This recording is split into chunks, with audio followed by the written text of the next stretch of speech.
আসসালামু আলাইকুম ওয়া রাহমাতুল্লাহি ওয়া বারাকাতুহু। আলহামদুলিল্লাহি রাব্বিল আলামিন ওয়াস সালাতু ওয়াস সালামু আলান নবিয়িল আমিন মুহাম্মাদিন ওয়া আলা আলিহি ওয়া আসহাবিহি আজমাইন। আম্মা বা'দ। আলহামদুলিল্লাহ, পাবনা শহরের পাশে আল্লাহ তাআলা আজকে আপনাদের সাথে বসার তৌফিক দিয়েছেন বলে আলহামদুলিল্লাহ।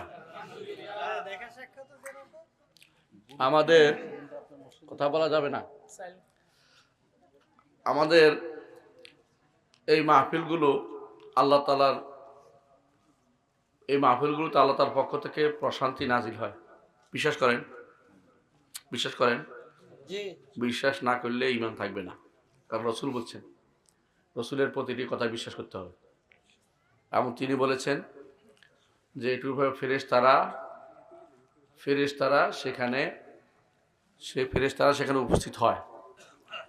ফেরেশতারা সেখানে উপস্থিত হয়। চার টুকটা নেন, আমি সরাইছিলাম। ঠিক আছে, ফেরেশতারা সেখানে উপস্থিত হয়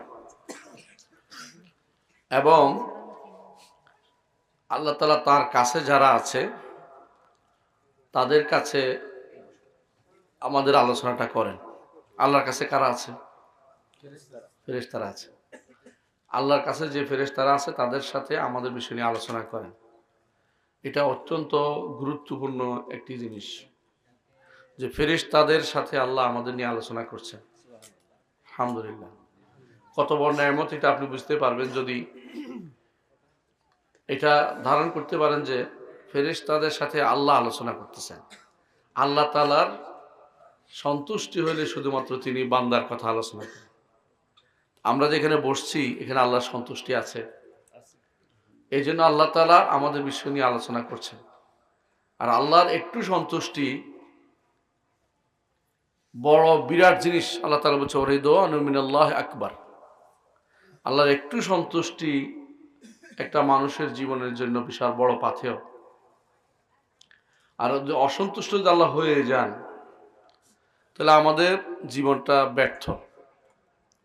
যদি পুরো জীবনটা আপনি সফল করতে চাই আমরা, তাহলে আল্লাহর সন্তুষ্টি কোথায় আছে খুঁজে বেড়াতে হবে। কোথায় আল্লাহর সন্তুষ্টি আছে?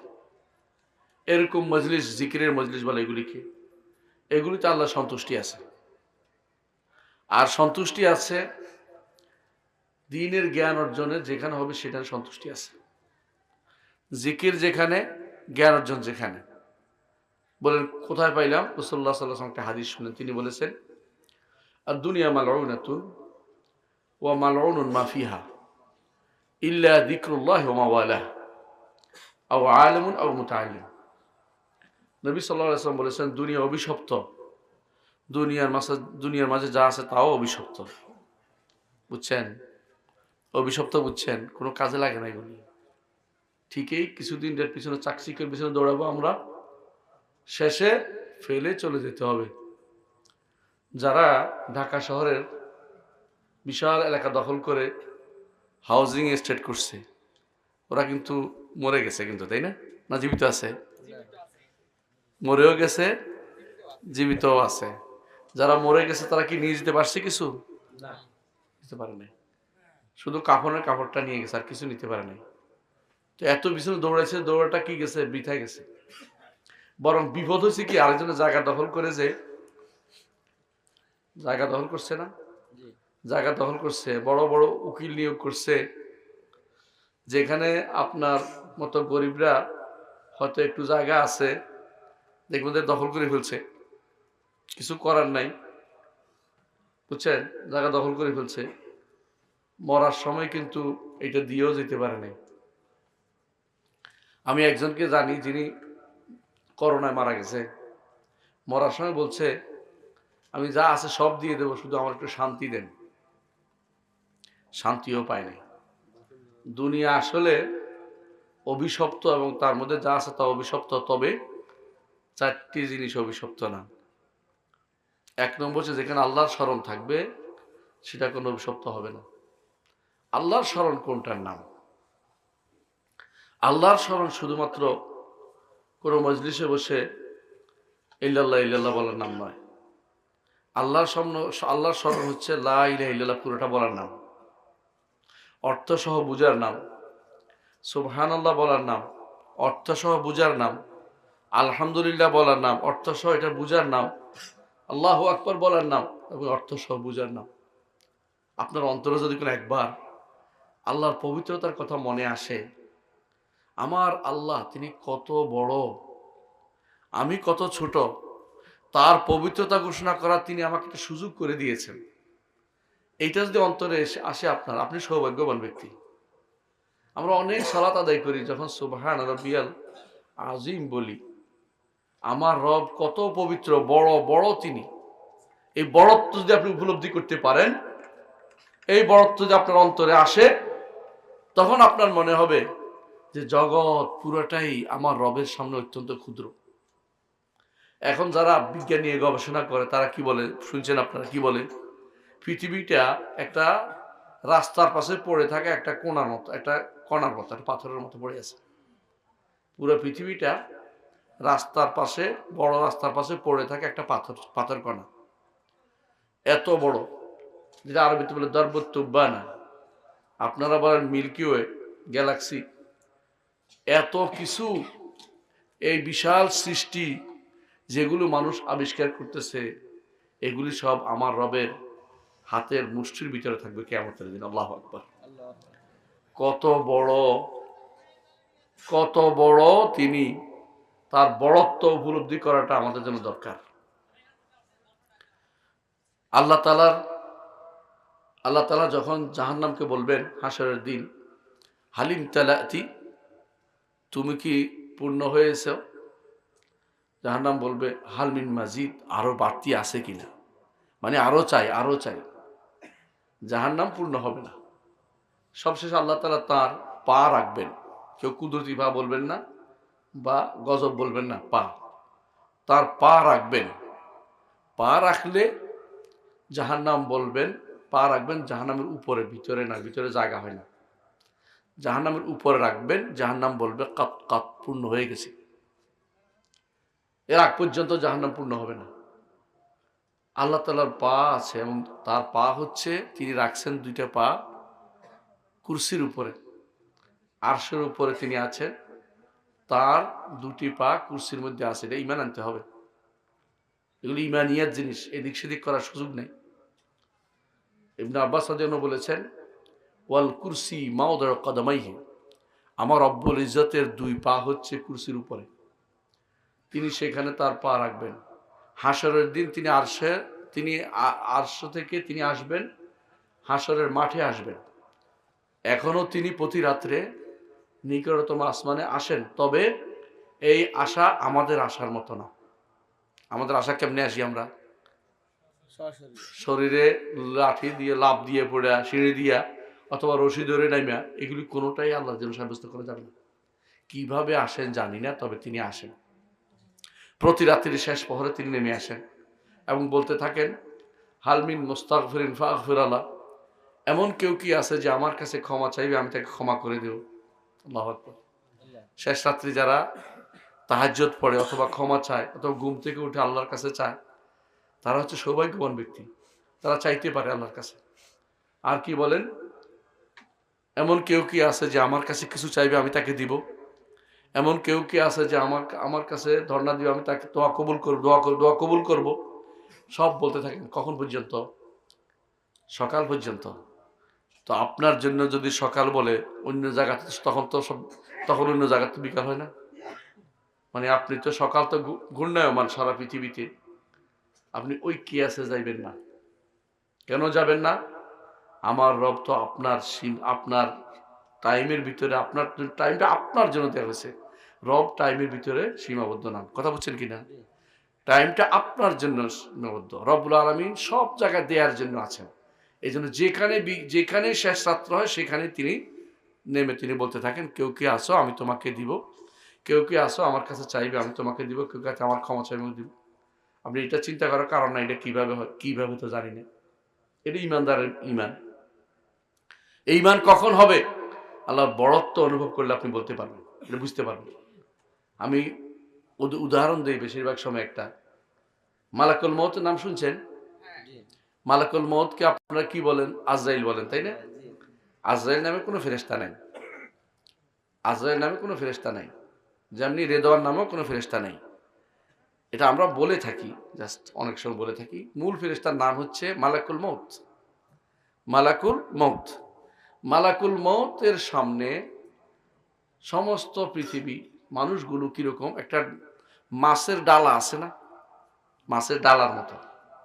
ডালার মধ্যে যেমন সবকিছু রাখলে গৃহিণী কি করে, যেখান থেকে সেখানে মাছ নিতে সিদ্ধ করতে পারে, বুঝেন না? কোনটা কিভাবে পেট খুঁজবে না কাটবে চিন্তা ভাবনা করে কাজ করে। মালাকুল মউত এত বড় যে পুরো জগৎটা তার চোখের সামনে আছে। কখন কিভাবে কাকে মারতে হবে এর জন্য দৌড়াদৌড়ি করতে হয় না। আমরা কি দৌড়াদৌড়ি করি না? একটা কাজ করতে হলে, আমি কিছুক্ষণ আগে ছিলাম কুষ্টিয়া, এখন কষ্ট করে আসছি পাবনা, আবার রাতের মধ্যে যাব গাজীপুর, আবার কালকে আবার যাব আরেক জায়গায় ঢাকা। তো বোঝা গেছে এই যে আমি জায়গা স্থানান্তর করে করে করে করে আমাকে অনেক জায়গায় দৌড়াইতে হচ্ছে। মালাকুল মউতের কিন্তু এত কিছু করা লাগে না, কারণ সব তো তার সামনেই আছে। আপনার সামনে যদি কোনো 10-20 হাজার পিঁপড়াও থাকে, আপনি কি এটার জন্য হাঁটতে হবে না দিকে? এটা ছোট জিনিস, ছোট জিনিসের জন্য দৌড়াইতে হয় না। জগৎ পুরোটাই আমার রব্বুল আলমিনের সামনে অত্যন্ত ক্ষুদ্র। বুঝতে পারছেন কথাটা? এই জন্য তার জন্য এত ক্ষুদ্র যে আমরা তার জন্য, এইটার জন্য তিনি কিভাবে নেমে আসে এটার জন্য আমার টেনশনের দরকার নেই। কথা বুঝছেন কিনা কথাটা? তিনি অবশ্যই সবকিছু করতে সক্ষম। আল্লাহ তাআলা কোরআনে কারীম বলেছেন যে সমস্ত জমিন, সমস্ত সৃষ্টিকুল আল্লাহর মুষ্টির ভিতরে থাকবে। আর আসমান সমূহ থাকবে কোথায়? তার ডান হাতে ভাঁজ করা। আসমান আমরা কেউ দেখিনি। আল্লাহ তাআলা তার বড়ত্ব প্রমাণের জন্য কোরআনে এটা বলেছেন, ওয়াস-সামাওয়াতু মাতউইয়াতুম বিয়ামিনিহি। আসমান সমূহ তার ডান হাতে ভাঁজ করা থাকবে। যে আল্লাহ তাআলার সামনে এগুলি খুবই ক্ষুদ্র। সুতরাং আল্লাহর বড়ত্ব আপনি যদি উপলব্ধি করতে পারেন, যখন বলেন সুবহানা রাব্বিয়াল আযীম, আমার রব বড়, তিনি কতই না পবিত্র, আপনি হচ্ছেন সেরা ব্যক্তি, আপনি আল্লাহকে বুঝতে পেরেছেন। আল্লাহকে চিনতে হলে এই সলাতের মাধ্যমে আল্লাহকে চিনতে হবে। যখন বলেন সুবহানা রাব্বিয়াল আ'লা, আমার রব কতই না পবিত্র, তিনি আ'লা, তিনি সবচেয়ে উপরে। আ'লা অর্থ উপরে। তিনি উপরে 3 দিক থেকে, ক্ষমতার দিক থেকেও তিনি সবচেয়ে বেশি ক্ষমতার অধিকারী, সম্মানের দিক থেকে তিনি উপরে, অর্থাৎ সমস্ত সম্মান তার জন্যই, যাবতীয় সম্মান তার জন্যই, যাবতীয় সম্মান তার জন্যই। আর অবস্থানের দিক থেকেও তিনি উপরে, তিনি আরশের উপরে, সমস্ত সৃষ্টি নিচে, আর স্রষ্টা উপরে। এটা বিশ্বাস করতে হবে। এটা যদি বিশ্বাস না করেন, যদি মনে করেন স্রষ্টা সর্বত্র বিরাজমান, আপনি এখনো ঈমানদার হইতে পারেন নাই, আপনি এখনো হিন্দু রয়ে গেছেন। স্রষ্টা এবং সৃষ্টি আলাদা ঈমান রাখতে হবে। স্রষ্টা সৃষ্টির ভিতরে নয়, কলবের ভিতরে স্রষ্টা নয়। যারা মনে করবে আমার কলবের স্রষ্টা, অথবা মান্না গঞ্জমদার জমিন ও আসেমা লেকে গঞ্জমদার কুলুবে মোমেনা, ফার্সিতে বলে আর কি, বুঝছেন না? আসমান জমিনে জায়গা হয় না, ইমানদারের কলবে জায়গা হয়। এটা ইমানদারের কথা নয়, এটা কাফেরদের কথা। কথা বুঝছেন কিনা? ইমানদারের কলবের ভিতরে জায়গা হয়, কথা মিথ্যা কথা। আল্লাহ তাআলা তিনি সৃষ্টির বাইরে, এটা ইমান আনতে হবে। দুনিয়াতে এই জন্য আলেমদের জিকির, যেটা আমি এতক্ষণ ধরে বলতেছি, জিকির হচ্ছে আমার নবী যা শিক্ষা দিয়েছেন, এটা হচ্ছে জিকির। এর বাইরে যত মানুষ যত জিকির আপনাকে বলবে, এগুলি কোনো জিকির না, এগুলি বানোয়ার জিকির। কথা বুঝছেন? ইস্তেগফারটাই দেখেন না। আমার নবীকে ইস্তেগফার শিক্ষা দিচ্ছে না, দেয় নাই? কি কি শিক্ষা দিচ্ছে? আস্তাগফিরুল্লাহ, আস্তাগফিরুল্লাহ বলছে না? নামাজের পরে আস্তাগফিরুল্লাহ আস্তাগফিরুল্লাহ বলি। আমার নবী আমার শিক্ষা দিয়েছেন বলতে, আস্তাগফিরুল্লাহ আল্লাযী লা ইলাহা ইল্লাহু আল হাইয়ুল কাইয়্যুম আতুবু ইলাইহি। আর আপনারা বলেন আস্তাগফিরুল্লাহ রাব্বি মিন কুল্লি যামবি ওয়া আতুবু ইলাইহি ওয়া লা হাওলা ওয়া লা কুওয়াতা ইল্লা বিল্লাহিল আলিয়্যিল আযীম। কত কি বানাইছেন বসে বসে সুন্দর করে, সুর দিয়া হুজুরে পীরের মতো করে পড়ে, আমিও পড়লাম, কতক্ষণ শুনলেন। কিন্তু এটা তো আল্লাহ রসুলের শিক্ষা দেয় ইস্তেগফার নয়।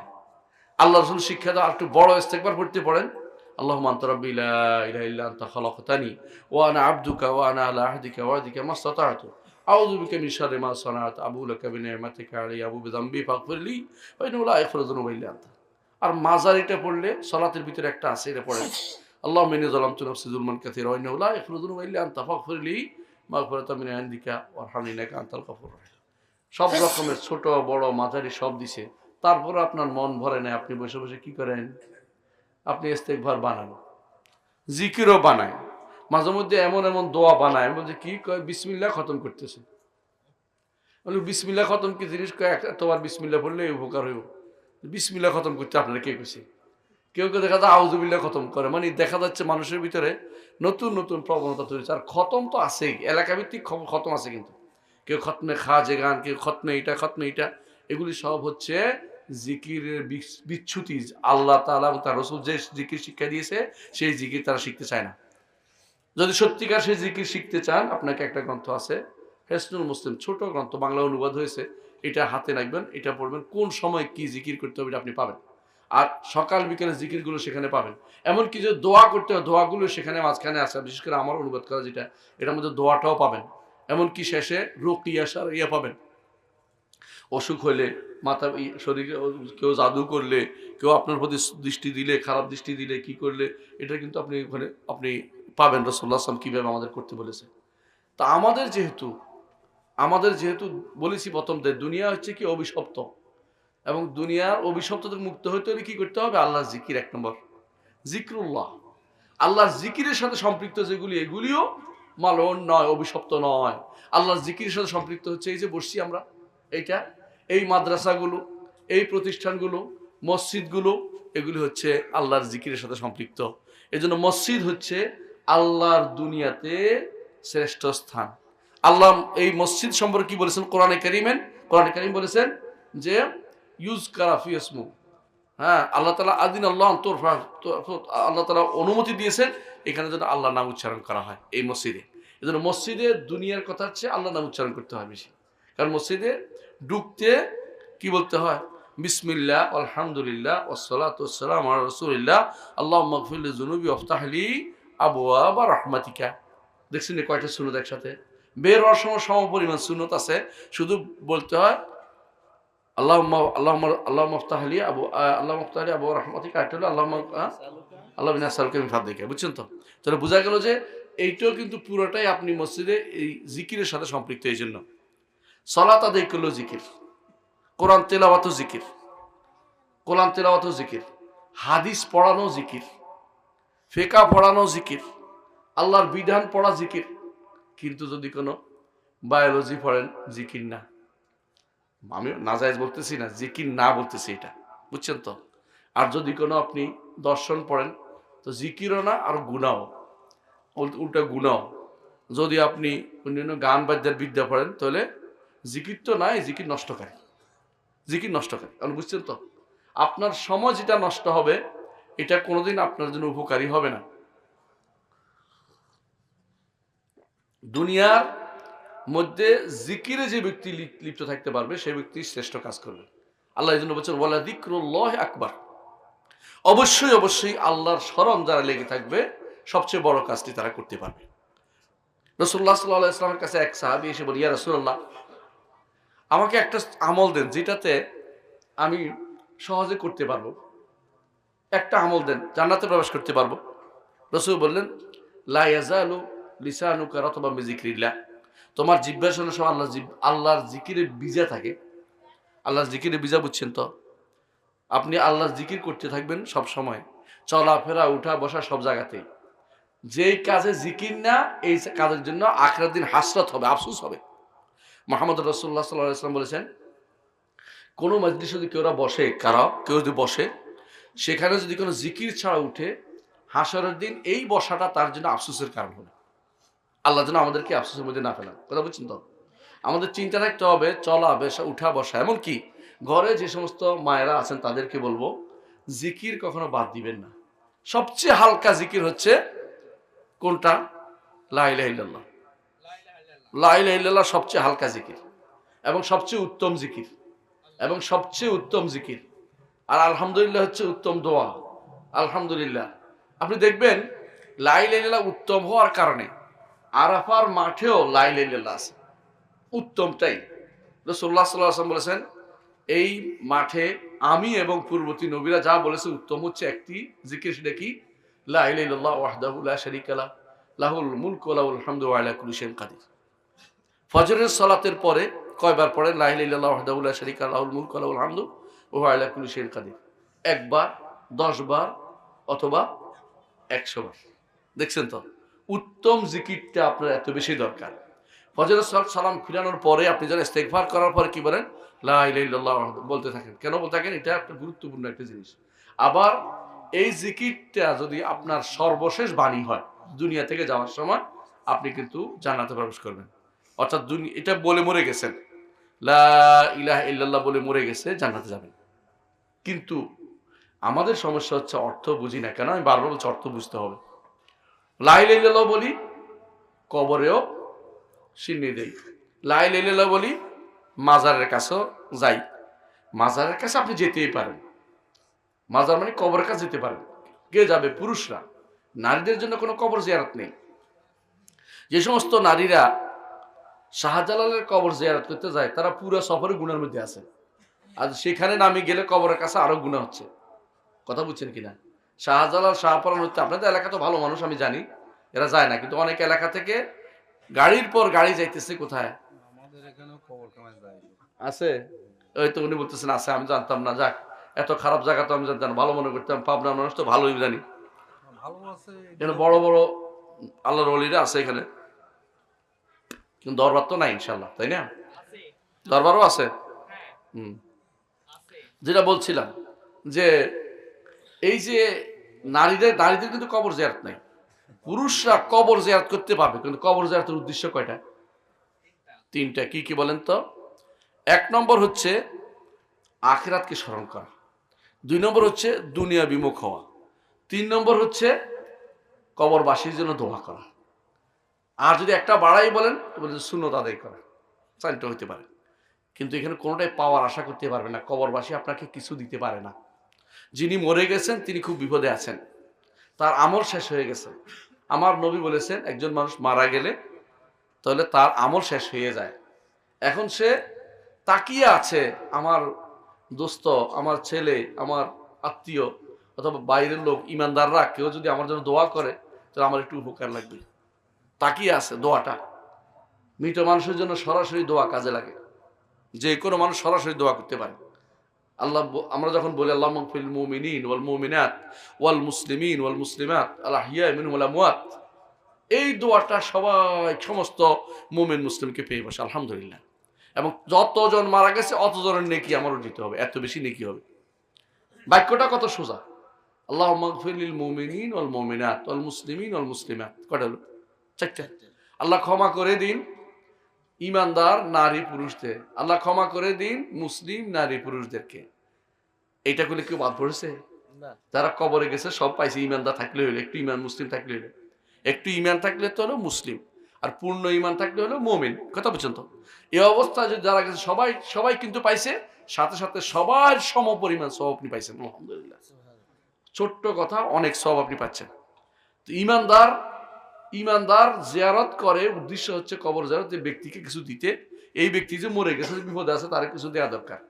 কিন্তু আমাদের দেশে বেশিরভাগ মানুষ কবর জিয়ারতে যায় বরকত হাসিল করার জন্য, তাই না? এইটা হচ্ছে বড় শিরক। ঈমান চলে যাবে, ঈমান চলে যাবে। যদি কেউ মনে করে যে কবর থেকে কিছু পাওয়ার আশা, কবরওয়ালা তাকে পাশ করাই দিবে, কবরওয়ালা সন্তানকে সুস্থ করে দিবে, কবরওয়ালা তার অসুখ ভালো করে দিবে, সঙ্গে সঙ্গে কাফের হয়ে যাবে, সে ব্যক্তি কাফের হয়ে যাবে। তার ইমানদার থাকতে পারবে না। কবরওয়ালা আপনার কোনো উপকার করতে পারে না। কবরওয়ালা নিজে বহুত বিপদে আছে। স্বয়ং মুহাম্মদুর রাসূলুল্লাহ সাল্লাল্লাহু আলাইহি ওয়াসাল্লাম তিনি জীবিত অবস্থায় আপনার ভালো মন্দ করার ক্ষমতা রাখতেন না। মরার পরেও তিনি তো মারা গেছেন না, মারা যান নাই, মারা গেছেন। আমাদের একটা গোষ্ঠী আছে, মারা গেছেন বলতে রাজি নেই, কয় কি ইন্তেকাল করেছেন, বলে না, ইন্তেকাল করেছেন। এমনকি তারা বলে, এটা আশ্চর্য হবেন, আমার সাথে একজনের ফেসবুকে ঝগড়া করতেছিল যে আমরা বিশ্বাস করি, হে বলতেছে, এটা ও বলতেছে আর কি, আমি না, ও বলতেছে যে তারা বিশ্বাস করে কি, যে রসুল শুধু স্থানান্তর হয়েছে। ইন্তেকাল শব্দের সাধারণ অর্থ হলো স্থানান্তর হওয়া, যে মরে নাই। ওদের উদ্দেশ্য খুব খারাপ। কোরআন এবং সুন্নায় আল্লাহ রসুলের জন্য মৃত্যুর কথা আসছে। ইন্নাকা মাইয়িতুন ওয়া ইন্নাহুম মাইয়িতুন, আপনি মারা যাবেন, এরাও মারা যাবে। রসুলের মৃত্যু এসে গেছে। আবু বকর রাদিয়াল্লাহু আনহু নিজে রসুলের কপালে চুমু খেয়ে বলছেন, এর আমি সাক্ষ্য দিচ্ছি যে মৃত্যু আসার আপনার সেটা এসে গেছে। ওমর বলেন যে কি বলছেন আবু বকর? বলছে আবু ওমর, আমি বলছি কোরআন আয়াত কি তুমি পড়ো নাই? ওমা মুহাম্মাদুন ইল্লা রাসূলুন কদ খালাত মিন ক্বাবলি রুসুল আফাই মাতা ওয়া কুতিলা ইনকালাবতুম আলা আকাবিকুম। ওমর বলেন যে আমার জন্য হুঁশ আসছে, হ্যাঁ রসুল তো ঠিকই মারা গেছে। এতক্ষণ আমার মাথা খারাপ ছিল, রসুল মরে গেছেন বিশ্বাস করতে পারছি না। রসুল আমাদের প্রিয় মানুষ, মানুষ যারা প্রিয় মানুষকে কখনো তাদেরকে কখনো হারাতে চায় না, প্রিয় মানুষকে হারাতে তাদের কষ্ট হয়। আব্দুল্লাহ জাহাঙ্গীর রহমতুল্লাহ আলাই আপনাদের প্রিয় মানুষ ছিলেন। আপনার যখন তার কথা মনে আয়, যদি কোনো আরেক কদিন ব্যস্ত, যদি দেখা হতো, যদি তার সাথে কথা বলতে পারতাম, মনে আসে না? আসে। কেন? প্রিয় মানুষকে কেউ হারাতে চায় না। আর প্রিয়দের প্রিয় হচ্ছেন মুহাম্মদ রাসূলুল্লাহ সাল্লাল্লাহু আলাইহি ওয়াসাল্লাম। সাহাবায়ে কেরাম চাননি কি তিনি তাড়াতাড়ি চলে যাবেন। সাহাবায়ে কেরাম মনে করছেন তিনি আরো থাকবেন থাকবেন থাকবেন থাকবেন, কিন্তু আল্লাহর ইচ্ছা তিনি নিয়ে যাবেন তার নবীকে। তার নবী যাওয়াটা পছন্দ করেছেন। কারণ আপনারা জানেন যে নবীরা মৃত্যুর আগে তাদের অপশান দেওয়া হয়, থাকবেন কি যাবেন। আর কাউকে অপশান দেওয়া হয়নি, আর কাউকে অতর্কিতে নিয়ে যাওয়া হয়। মানুষ বলতে পারে না কখন তার মৃত্যু হবে, কিন্তু নবীদেরকে বলা হয় আপনি থাকবেন না যাবেন। এটা নবীদের স্পেশালিস্ট, বিশেষ স্পেশাল কাজ, বুঝছেন তো? আয়েশা রাদিয়াল্লাহু আনহা বললেন, রাসূলুল্লাহ সাল্লাল্লাহু আলাইহি ওয়াসাল্লাম বলছেন, আল্লাহুম্মা ইলা রাফিকিল আলা, আল্লাহ আমি উচ্চ বন্ধুদের সাথে একত্রিত হতে চাই।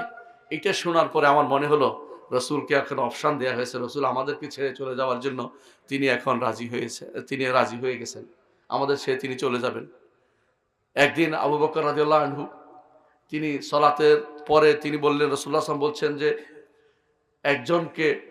একজন মানুষকে আল্লাহ তাআলা দুনিয়া এবং আখিরাতের মধ্যে তাকে অপশান দিয়েছে, তিনি আখিরাতকে প্রাধান্য দিয়েছেন। আবু বকর কেঁদে দিলেন। আবু বকর কেঁদে, সবাইকে কাঁদলে কেন? এটা ভালো কথাই তো। তিনি কাঁদছেন এই জন্য যে রসুল নিজের কথাই বলছেন, এটা তো অন্যরা বুঝে নেই। রসুল নিজের কথাই বলছে তিনি চলে যাবেন, তো রসুলও মারা গেছেন।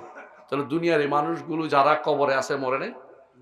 মরে গেছে। ওলি আল্লাহরা মরছে, শহীদও মরছে। তাদের আখিরাতে একটা জীবন আছে, যে জীবনটা দুনিয়ার জীবনের মতো নয়। দুনিয়ার জীবন হচ্ছে দুনিয়া কেন্দ্রিক, আমল কেন্দ্রিক। আখিরাতের জীবন হচ্ছে পুরস্কার কেন্দ্রিক। সেই জীবনে শুধু পুরস্কার আর পুরস্কার। সেখানে আল্লাহ তাআলা যেটা পছন্দ করে তাদেরকে সেটা করতে দেন। তারা যে পছন্দ করে সালাত আদায় করতে দেন। এই জন্য নবীরা কবরে সালাত আদায় করেন। এই সালাত তাদের তাকলিফ নয়, বাধ্য নয়, তারা পছন্দ করেন। দুনিয়াতে আনন্দ পেয়েছেন সালাতে, আখিরাতেও তারা সালাতে আনন্দ পান। কারণ সালাত ছাড়া অন্য কোথাও আল্লাহর সাথে কথা বলার সুযোগ সরাসরি নেই। সালাতের মধ্যে কথা বলার সুযোগ আছে। যখনই আপনি বলবেন আলহামদুলিল্লাহ রাব্বিল আলামিন, তখনই আল্লাহ তাআলা সাথে সাথে উত্তর দেন, কি বলেন? হামাদানি আবদি, আমার বান্দা আমার প্রশংসা করল। সালাতে যখন দাঁড়ান এই চিন্তাটা সবসময় রাখবেন, তাহলে কিন্তু দেখবেন যে আপনার অন্তরে কি আসবে, আপনার মনের ভিতরে সালাতের গুরুত্ব আসবে, মনের ভিতরে অন্য কিছু আসবে না। বাজারের চিন্তা আসবে না, ধান ক্ষেতের চিন্তা আসবে না, গরুর চিন্তা আসবে না, হ্যাঁ, ব্যবসার চিন্তা আসবে না। যখন বলবেন আমার রবে আমার কথার জবাব দিচ্ছেন, আল্লাহু আকবার, কি সুযোগ এটা! এই সুযোগ আপনি কোন দিন পাবেন? এখন জবাব দিচ্ছেন, প্রমাণ নাই, কিন্তু সালাতের মধ্যে আমার নবী বলেছেন প্রতিটি কথার জবাব দেন। যখন বলেন আলহামদুলিল্লাহ রাব্বিল আলামিন, আল্লাহ জবাব দেন আমার বান্দা আমার প্রশংসা করেছে। যখন বলেন আর রহমানুর রহিম, আল্লাহ তাআলা বলেন আমার বান্দা আমার স্তুতি গাইল, আল্লাহ তাআলা বলেন। যখন বলেন মালিক ইয়াউমিদ্দিন, আল্লাহ তাআলা জবাব দেন কিনা? কি জবাব দেন? আমার বান্দা আমাকে মর্যাদা উন্নীত করলো, আমার মর্যাদা বর্ণনা করলো, আমাকে বিশাল মর্যাদা দিল। যখন বলেন ইয়াকা না'বুদু ওয়া ইয়াকা নাস্তাঈন, তখন আল্লাহ তাআলা বলেন আমার আর তোমার মাঝে এটা, তুমি আমার কাছে সাহায্য চাইছো ইবাদতের জন্য, আমি তোমাকে সাহায্য করব। তুমি আমার কাছে আমার ইবাদত করছো, আমি তোমার ইবাদতে সহযোগিতা করব। তুমি আমার ইবাদত করবে, আমি তোমাকে সাহায্য করব। বাইনি ওয়া বাইনাক, আমার তোমার মাঝে এটা। আপনি কি মনে আসে সালাত পড়ার সময় এটা আসে? কয়জনের আসে? এটা আসলে আর বাইরের চিন্তা আসবে না। আপনার সালাত আল্লাহর সাথে কথোপকথনের সুযোগ। সালাতের প্রতিটি জিনিস এরকম আপনাকে আল্লাহর সাথে সুযোগ করে দেয় কথা বলার। এইটা হচ্ছে আপনার জন্য বিরাট সুযোগ যে আল্লাহর সাথে কথা বলুন। কেন? এটা হচ্ছে জিকির। এই জিকির আল্লাহর স্মরণ করবেন। আল্লাহর যদি স্মরণ করেন, আল্লাহ আপনার কথা স্মরণ করবেন। দলিল কোরআন, আল্লাহ বলছেন ফাযকুরুনি আযকুরুকুম ওয়াশকুরুলি ওয়ালা তাকফুরুন। ফাজকুরুনি, সুতরাং আমার জিকির করো, আমার স্মরণ করো, আমি তোমাদের স্মরণ করব। রাসূলুল্লাহ সাল্লাল্লাহু আলাইহি ওয়াসাল্লাম বলেছেন, আল্লাহ তাআলা বলেন, কেউ যদি আমাকে একা একই স্মরণ করে, আমি তাকে একা একই স্মরণ করি। কেউ যদি আমাকে একটা মজলিসের মধ্যে ভর মজলিসে স্মরণ করে, আমি তাকে উত্তম, এর চেয়ে উত্তম মজলিসে স্মরণ করি। উত্তম মজলিস কি? ফেরেশতাদের মজলিস। ফেরেশতারা কিভাবে আছে? আরশের চারপাশে ঘিরে আছে। ওয়াতারাল মালাইকাতা হাফিনা মিন হাউলিল আরশ। আপনি দেখুন ফেরেশতাদেরকে আরশের চারপাশে ঘিরে আছে তারা। আরশ তো বিশাল সৃষ্টি, বিশাল সৃষ্টি। আল্লাহ তাআলা আরশের উপরে, আরশের ভিতরে আমরা বলছি না, আরশের উপরে। আর আরশকে ঘিরে আছে ফেরেশতারা। রাসূলুল্লাহ সাল্লাল্লাহু আলাইহি ওয়াসাল্লাম বলেছেন, হাদিসটা আপনাদের মনে পড়ে, আমি বলে স্মরণ করে দিচ্ছি। রাসূলুল্লাহ সাল্লাল্লাহু আলাইহি ওয়াসাল্লাম বলেছেন, তোমরা কি সেরকম কাতার করবে না যেভাবে ফেরেশতারা আল্লাহর সামনে কাতার করে? বলে কি রকম? বলে তারা কাতার মিলিয়ে দাঁড়ায়, পায়ে পায়ে মিলে দাঁড়ায়, সেভাবে তারা কাতারবন্দি হয়ে দাঁড়ায়, কোনো ফাঁক রাখে না। হাউলিল আরশে, আরশের চারপাশে ঘিরে আছে তারা। কত কোটি কোটি কোটি কোটি ফেরেশতা হইতে পারে আল্লাহ তাআলা জানেন। ওমা ইয়ালামু জুনুদা রাব্বিকা ইল্লাহু, তিনি ব্যতীত কেউ জানে না কত কোটি কোটি ফেরেশতা আছে। কোটি কোটি, আমাদের হিসাব তো কোটি নাই, উপরে নাই জন্য। আরবদের হিসাব আরো কম ছিল, ওরা হাজার হিসাব করতো, ওদের কাছে কোটি কোনো শব্দ ছিল না। এখন ঢুকছে মিলিয়ন, ঢুকছে বিলিয়ন, ঢুকছে, আগে ছিলই না। রাসূলুল্লাহ সাল্লাল্লাহু আলাইহি ওয়াসাল্লাম মেরাজের রাত্রিতে যখন ইয়াতে গেলেন, বাইতুল মামুরে গেলেন, তখন দেখলেন যে ৭০,০০০ ফেরেশতা ঢুকছে সালাত আদায় করতে। কোথায়? বাইতুল মামুরে।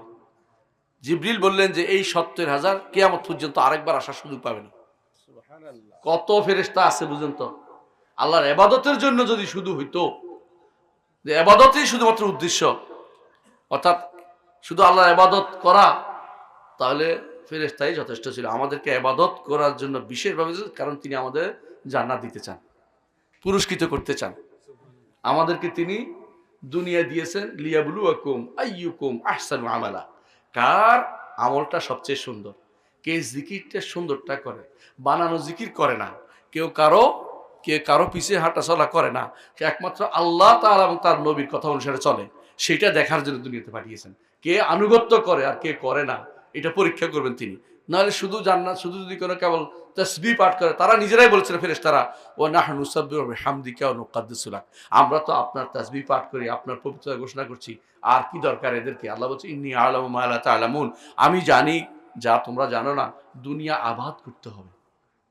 এই আবাদ কি শুধু বিল্ডিং বানানো না, এই আবাদ সালাত দিয়ে আবাদ করতে হবে, দিন দিয়ে আবাদ করতে হবে, শরিয়া দিয়ে আবাদ করতে হবে, আল্লাহ শরীয়ত বাস্তবায়ন করতে হবে, শরীয়ত জানতে হবে, এই পড়তে হবে, দিন শিখতে হবে, তাহলে দুনিয়া আবাদ হবে। আলেম যারা, আমি একটু আগে বলছিলাম, আর দুনিয়া মালউনা, দুনিয়া অভিশপ্ত। আর অভিশপ্ত নয় শুধু জিকির এবং তার সাথে যা সম্পৃক্ত তা। আর বলছেন আর দুইটা আছে, একটা হচ্ছে আলেম, আর একটা হচ্ছে মুতাআল্লিম। আলেম যারা, আলেম কোনদিন জ্ঞানী ব্যক্তি। কোন জ্ঞান? দ্বীনের জ্ঞান। দুনিয়ার জ্ঞানী ব্যক্তি কোনদিন জ্ঞানী নয়। যে ব্যক্তি দ্বীনের জ্ঞানী ব্যক্তি, সেই ব্যক্তি হচ্ছে সত্যিকারের জ্ঞানী। নবীরা যে জ্ঞানটি রেখে গেছেন, এটা কোন জ্ঞান? আল্লাহ সম্পৃক্ত ওহীর জ্ঞান। ওহীর জ্ঞান যদি কোনো কারো কাছে না থাকে, সে ব্যক্তি জাহেল। যত বড় ডক্টর আর ডাক্তার আর ইঞ্জিনিয়ার হোক না কেন, অথবা যত হুজুরে হোক না কেন, ওহীর জ্ঞানের অভাব কিন্তু অনেক বড় মাওলানা হইয়া নাম দিয়েছে, সেই ব্যক্তি জাহেল, কোনো সন্দেহ নেই। যত বড়, যত রকমের আলখেল্লায় গায়ে দেখ না কেন, ওহীর জ্ঞান ওহী ছাড়া কোথাও থেকে নিতে হয় না। ওহী হচ্ছে দুইটা, একটা হচ্ছে কোরআনে কারীম, একটা হচ্ছে সুন্নাতুর রাসূল সাল্লাল্লাহু আলাইহি ওয়াসাল্লাম। একটা হচ্ছে কোরআন এবং সুন্নাহ। এর বাইরে অন্য ইলমের জন্য পুরস্কৃত ঘোষণা করা হয় না। তো দুনিয়া মালউনা না, অভিশপ্ত। কিন্তু দুইটা বলছি কি, একটা জিকির, একটা তার সাথে সম্পৃক্ত যা আছে। এরকম যত কিছু হবে, মাদ্রাসা মসজিদ হবে, এগুলো সবগুলো এর সাথে সম্পৃক্ত। আলেমও অভিশপ্ত না। আলেম দুনিয়াটাকে জিকির দিয়ে তাজা রাখে। আলেম জানে আল্লাহর মাহাত্ম্য সম্পর্কে। আলেম যত বেশি জানে, তত আল্লাহকে বেশি ভয় করে। মুহাম্মদুর রাসূলুল্লাহ সাল্লাল্লাহু আলাইহি ওয়াসাল্লাম আল্লাহকে বেশি ভয় করতেন, কারণ তিনি আল্লাহকে বেশি জানতেন। তিনি বলেছেন, ইন্নী ওয়াল্লাহি, আল্লাহ শপথ করে বলছি, আমি লা আখশাকুম বিল্লাহ, তোমাদের মধ্যে আল্লাহকে আমি বেশি ভয় করি, ওয়া আ'লামুকুম বিল্লাহ, তোমাদের আল্লাহকে বেশি জানি। যে আল্লাহকে বেশি জানে, আল্লাহকে বেশি ভয় করে। যে আল্লাহকে কম জানে, সে যা ইচ্ছে তা বলে বেড়ায়। আল্লাহকে যারা জানে তারা হচ্ছে নবীগণ।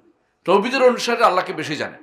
আবু বকর আল্লাহকে বেশি জানতেন, ওমর আল্লাহকে বেশি জানতেন, ওসমান আল্লাহকে বেশি জানতেন, সাহাবায়ে কেরাম আল্লাহকে বেশি জানতেন। সাহাবায়ে কেরামের থেকে বেশি আল্লাহকে কেউ যদি বলে আমি বেশি জানি, সে ব্যক্তি জাহেল ও মূর্খ।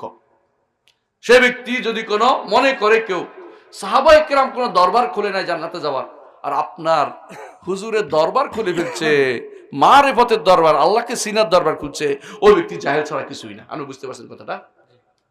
কারণ আল্লাহকে যারা বেশি জানছে তার দরবার খোলে না। আপনি দরবার খুলছেন কেন? অমুক খানের দরবার, তমুক খানের দরবার, দরবারের জায়গায় এমনকি দরবার কইতে কইতে হুজুরের সাথে আবার কেবলাও লাগাই ফেলে। হুজুরের কেবলা, কেবলা কয়টা রে ভাই? কেবলা তো একটা, আমাদের কেবলা হচ্ছে আমাদের কাবা। আর এখন হুজুরের কেবলা হয়ে গেছে, হুজুর ওদের কেবলা। হুজুর যদি কেবলা হয়ে যায় তো আল্লাহর কাবা কই যাবে? কোনো ব্যক্তিকে কোনো জায়গাকে কেবলা বলা জায়েজ নেই। একমাত্র কেবলা আমাদের কোনটা? কাবাতুল কাবা, আল্লাহর কাবা হচ্ছে কেবলা। এর বাইরে কোনো ব্যক্তিকে হুজুর কেবলা বলা জায়েজ নেই। অথচ হুজুর কেবলা বলে দিচ্ছে। আপনি দেখেন সিনা যান, চরময় যান, হুজুর কেবলার কোনো শেষ নাই। হ্যাঁ, অথবা এই যেতে আপনাদের এলাকা তো ভালো আছে, অন্য এলাকার দেখবে হুজুর কেবলা, কেবলার অভাব নেই। এগুলি তো শরীয়ত বিরোধী কথাবার্তা। আর হুজুর এখানে যায় কি জন্য? কয় মারেফত হাসিল করার জন্য। মারেফত বুঝেন? মারেফ শব্দের অর্থ চিনা জানা। কোরআনের শব্দটা আসেনি, হাদিসও আসেনি, শব্দ এটা আসেই নি। শরীয়ত আসছে, শরীয়তে ঈমান আসছে, আমল আসছে, ইসলাম আসছে, কিন্তু কোথাও মারেফত শব্দ আসে না। আবার মারেফতের সাথে বাড়িয়ে দিয়েছেন কি? হ্যাঁ, হাকিকত, আবার তরিকত। হ্যাঁ, এই তিনটা বাড়িয়ে দিয়েছেন না। একমাত্র আল্লাহ তাআলা তার নবীকে বলছেন সুম্মা জাআলনাকা আলা শারিয়াতিন মিনাল আমরি, আপনাকে শুধু শরীয়তের উপর রেখেছি, শরীয়ত মেনে চলতে হবে। যে ব্যক্তি শরীয়তের বাইরে গিয়ে অন্য কোনো পদ্ধতি আবিষ্কার করে সে ব্যক্তি পথভ্রষ্ট। সে ব্যক্তি মানুষকে দল মদের নিজেও পথভ্রষ্ট, অন্যকে পথভ্রষ্ট করবে। শরীয়তের বাইরে যাওয়ার কোনো সুযোগ নেই। কোনো ব্যক্তির জন্য যদি মনে করা হয় যে এই ব্যক্তি শরীয়তের বাইরে চলার অনুমতি আছে, ল্যাংটা বাবা, শরীয়তের বাইরে যাওয়ার অনুমতি মনে করতেছে কেউ কেউ। কথা বুঝেন না? অনেকে মনে করে হুজুর তো এখন উনি মজজুব হয়ে গেছেন, কি করতেন অসুবিধা নেই, ওনার এখন আর হালত ভালো হয়ে অন্য হালতে আছেন, ওসব চলবে না।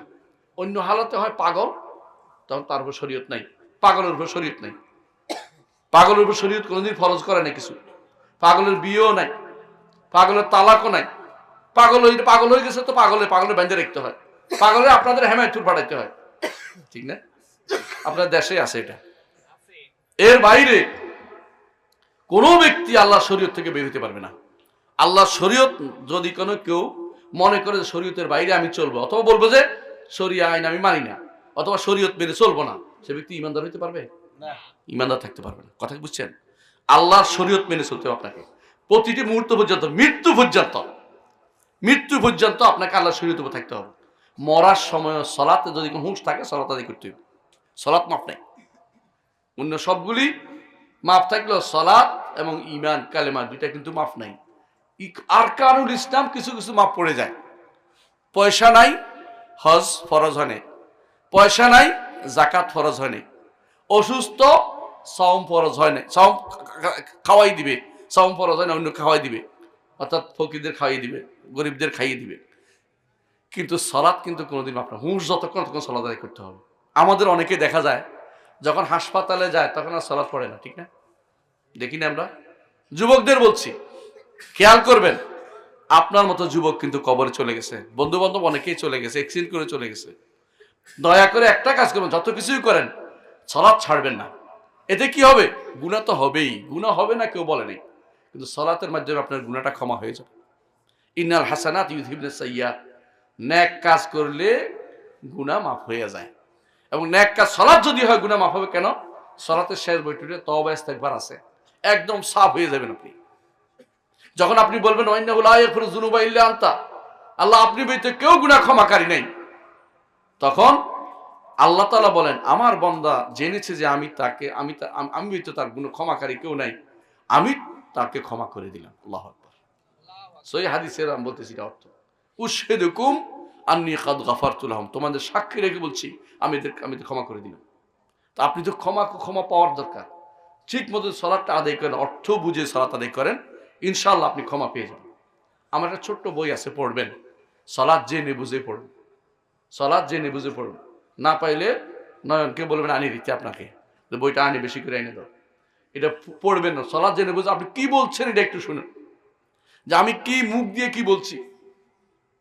মুখ দিয়ে যা বলছেন অন্তরে যেন তা থাকে, মুখে যা বলছেন অন্তরে যেন তা থাকে। কারণ অনেক সময় মুখে বলছি, অন্তরে উল্টাটা। একটা কিচ্ছা বলি শুনেন। এক ব্যক্তি পড়তেছে, ছোট এক ব্যক্তি, আমি পাকিস্তানি এক ব্যক্তির কথা বলতেছি, বাংলাদেশে তো ভালো মানুষ, কোরআনও পড়ে না। পাকিস্তানে এক লোক কোরআন পড়তেছে। কোরআন না পড়া ভালো, মানে আপনাদেরকে একটু খোঁচা দিলাম আর কি। কোরআন পড়ছেন যে কয় বছর হয়েছে? সকালবেলা কোরআন পড়ছেন যে কত বছর হয়েছে? সলাতের বাইরে কোরআন পড়া হয় না। রমজান না আসলে কোরআন কেমনে পড়ি, তাই না? আর রমজানের শুরুতে বলেন যে শেষে একদম এক খতম দিয়ে দিব। বাইরে খতমের চেয়ে বুঝে পড়া দরকার বেশি। হ্যাঁ, নিঃসন্দেহে 1 হরফে 10 নেকি আপনি পাবেন, কিন্তু যদি আপনি কোরআনকে বুঝে পড়তে পারেন, কোরআনকে বুঝে পড়তে পারেন, আপনি হবেন কাদের মতো? রাসূলুল্লাহ সাল্লাল্লাহু আলাইহি ওয়াসাল্লাম যেটা বলেছেন, যে এরা হচ্ছে মা সাফারাতিল কিরামিল বারারা, তারা ফেরেশতাদের কাতারে উঠে যায়। আপনি মানুষ হয়ে ফেরেশতাদের কাতারে উঠতে পারবেন যদি কোরআন বুঝে পড়তে পারেন। আপনি ইলম যদি হইতে পারেন, ইলমের অধিকারী যদি হইতে পারেন, ফেরেশতাদের কাতারে উঠতে পারবেন। আল্লাহ তাআলা নিজে বলেছেন, শাহিদাল্লাহু আন্নাহু লা ইলাহা ইল্লা ওয়াল মালায়েকাতু ওয়া উলুল ইলম কায়িমান বিল কিসত। মালায়েকাদের সাথে এক কাতারে নিয়ে গেছে আলেমদেরকে, এক কাতারে নিয়ে গেছে। কোরআন বুঝলে আপনি আলেম হবেন, কোরআন বুঝলে আপনি আলেম হবেন। এবং আলেম যদি কোরআন বুঝে পড়েন, তাহলে এই জায়গাতে আসতে হবে। কোরআন না বুঝার কারণে কি হয়? অনেক সময় কোরআন পড়েন, উল্টাটা আমল করেন। এক লোকে পড়তেছে, ওয়াকুর রব্বির হামহুমা কামা রব্বায়ানি সগীরা ওয়ালা তাকুল লাহুমা উফফিন ওয়ালা তানহারহুমা ওয়াকুল লাহুমা কাওলান কারীমা ওয়াখফিদ লাহুমা জানাহাদ যুল্লি মিনার রাহমা ওয়াকুর রব্বির হামহুমা কামা রব্বায়ানি সগীরা। আছে না সূরা বনী ইসরাঈল আছে না? অর্থ কি বুঝছেননি? মা বাবাকে ধমক দিয়ে কথা বলবেন না। মা বাবার জন্য কথা নরম করে দিন, মা বাবার জন্য কথা নরম করে দিন। ধমক দিয়ে কথা বুঝেন, এত ব্যান করেন কা? এটাই হচ্ছে ধমক দিয়ে কথা। বেশি কথা বলেন, ধমক দিয়ে কথা। যখন আপনার বাবা আপনার জন্য কোন কথাটা বললে ছেলে রাগ করবে না চিন্তা করতে থাকে, তখন বুঝবেন যে আপনার বাবা মা যখন এই চিন্তা করে ছেলে রাগ করে বেশি, কোন কথা বললে রাগ করবে না চিন্তা করতেছে, বুঝবেন যে আপনি হচ্ছেন আপনার পিতামাতার অবাধ্য সন্তান। পিতামাতা অনবরত বলে যাবে, আপনি অনবরত শুনতে থাকবেন। কোনোদিন শরিয়া বিরোধী না হলে কোনোদিন আপনি প্রতিবাদ করতে পারবেন না। প্রতিবাদ করা আপনার জায়েজ হবে না। কেন এত কথা বলেন না, বলা জায়েজ হবে না। তিনি বলেই যাবেন, বলেই যাবেন, বলেই যাবেন। কথা কি বুঝাতে পারছি? হাঁটার সময় কোনোদিন বাবার সামনে হাঁটবেন না, পিছনে পিছনে হাঁটবেন। বাবার সামনে হাঁটা জায়েজ হয় না, কথা বুঝছেন? বাবার সামনে লুঙ্গি ঝাড়া দিবেন না, বাবার নাকিতে ধুলা ঢুকতে পারে, কথা বুঝছেন? এটা হচ্ছে শরীয়তের নির্দেশনা। ওয়াকুল্লাহুমা কাওলান কারীমা, সুন্দর কথা বলতেছে, বুঝছেন না? তো এক লোকে এই আয়াতগুলি পড়তেছে, কিন্তু সে অর্থ তো বুঝে না। পাকিস্তানি এক লোকে অর্থ বুঝে না। এখন এমন সময় মায়ে ফোন দিছে, এখন টেলিফোনে বলতেছে, মা তুমি এই সময় পাইলে না, আমি এখন কোরআন পড়তেছি। উর্দুতে বলতেছে, কোরআন পড়তেছি আর তুমি এখন ফোন দিছ। কোরআন বলছে মায়ের সাথে সর্বোত্তম ব্যবহার করতে, আর টেলিফোন করে কি করছে? মায়ের একটা ধমক লেগে নিছে। কি জন্য? কোরআন তেলাওয়াতের সময় তুমি ফোন দিছো, আর সময় পাইলে না। কারণ অর্থ বুঝে না যে, কথা কি বুঝছেন? আপনি আমি এই জন্য বড় সমস্যায় পড়েছি। আমরা যা পড়ি তা বুঝি না, যা বলি তা বুঝি না। আপনি যখন ভিতির পড়েন, ভিতির কুনুত পড়েন না? কুনুতের মধ্যে কি বলেন? ওয়ানাখলাউ ওয়ানাতরুকু মাইয়াফজুরুকা পড়েন না? এবং সম্পর্ক ত্যাগ করি, ছেড়ে দেই যে ব্যক্তি আপনার সাথে খারাপ আচরণ করে, আপনার দিনের সাথে খারাপ আচরণ করে, তার সাথে আমি সম্পর্ক রাখি না, বলেন না? আপনি কি জানেন এটা সত্য কথা? বলেন না? আপনি বাজারে গেলেই কার সাথে বন্ধুত্ব হয়? যে বেনামাজি, যে শরিয়া মানে না, আল্লাহর বিধান মানে না, আল্লাহ তাআলার হুকুমের পক্ষে কথা বলে না, ওর সাথে আপনার সবকিছু চলাফেরা উঠা বসা। তা মুখে বলছেন কি, কাজ করছেন কি? কারণ আপনি বুঝেন না যে কি বলতেছেন। আপনি কি বলতেছেন আপনি বুঝেন না তো। আপনি যখন আত্তাহিয়াতু লিল্লাহি, সমস্ত যত রকমের সম্বোধনা আছে, যত রকমের কি বলে এটাকে তাহিয়া আছে, যত রকমের সালাম আছে, গ্রিটিংস আছে, সব আল্লাহর জন্য। কথা দিয়ে হোক, কথা মুখের হোক, কর্মের হোক, অন্তরের হোক, সব আমার রবের জন্য আমি নিবেদন করছি। আত্তাহিয়াতুলিল্লাহ। আপনি কি আত্তাহিয়ার অর্থটা কোন চিন্তা করে পড়েন? না, মুখস্থ করে ফেলছি। কত তাড়াতাড়ি পারে ইমাম সাহেব, দেরি করে কেন? ঝগড়া বলে যাচ্ছি, আমার তো হয়ে গেছে, ইমাম সাহেব হয় না কেন? সালামে দেরি করতেছে। অথবা ইমাম সাহেব তিনি আত্তাহিয়া পড়ার পরে মনে হয়েছে আরে কি বললাম, শেষ করলাম কিনা, কোন জায়গা দিয়ে পড়ছি এটাও মনে আসে না। এমনকি কখনো কখনো কোন সূরা পড়ছে এটা অনেকের মনে নেই। আমার একটা সেন্টার আছে, সেন্টারের মধ্যে একজন ইমাম আছে খুব ভালো, আপনাদের কাছাকাছি বাড়ি। তো সে চাপাই বাড়ি, চাপাই।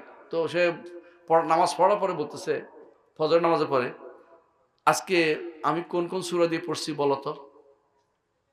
কেউ বলতে পারে না, কেউ বলতে পারে না। হাফেজও ছিল কয়েকজন, অনেকে হাফেজ আছে ওখানে, কেউ বলতে পারে না।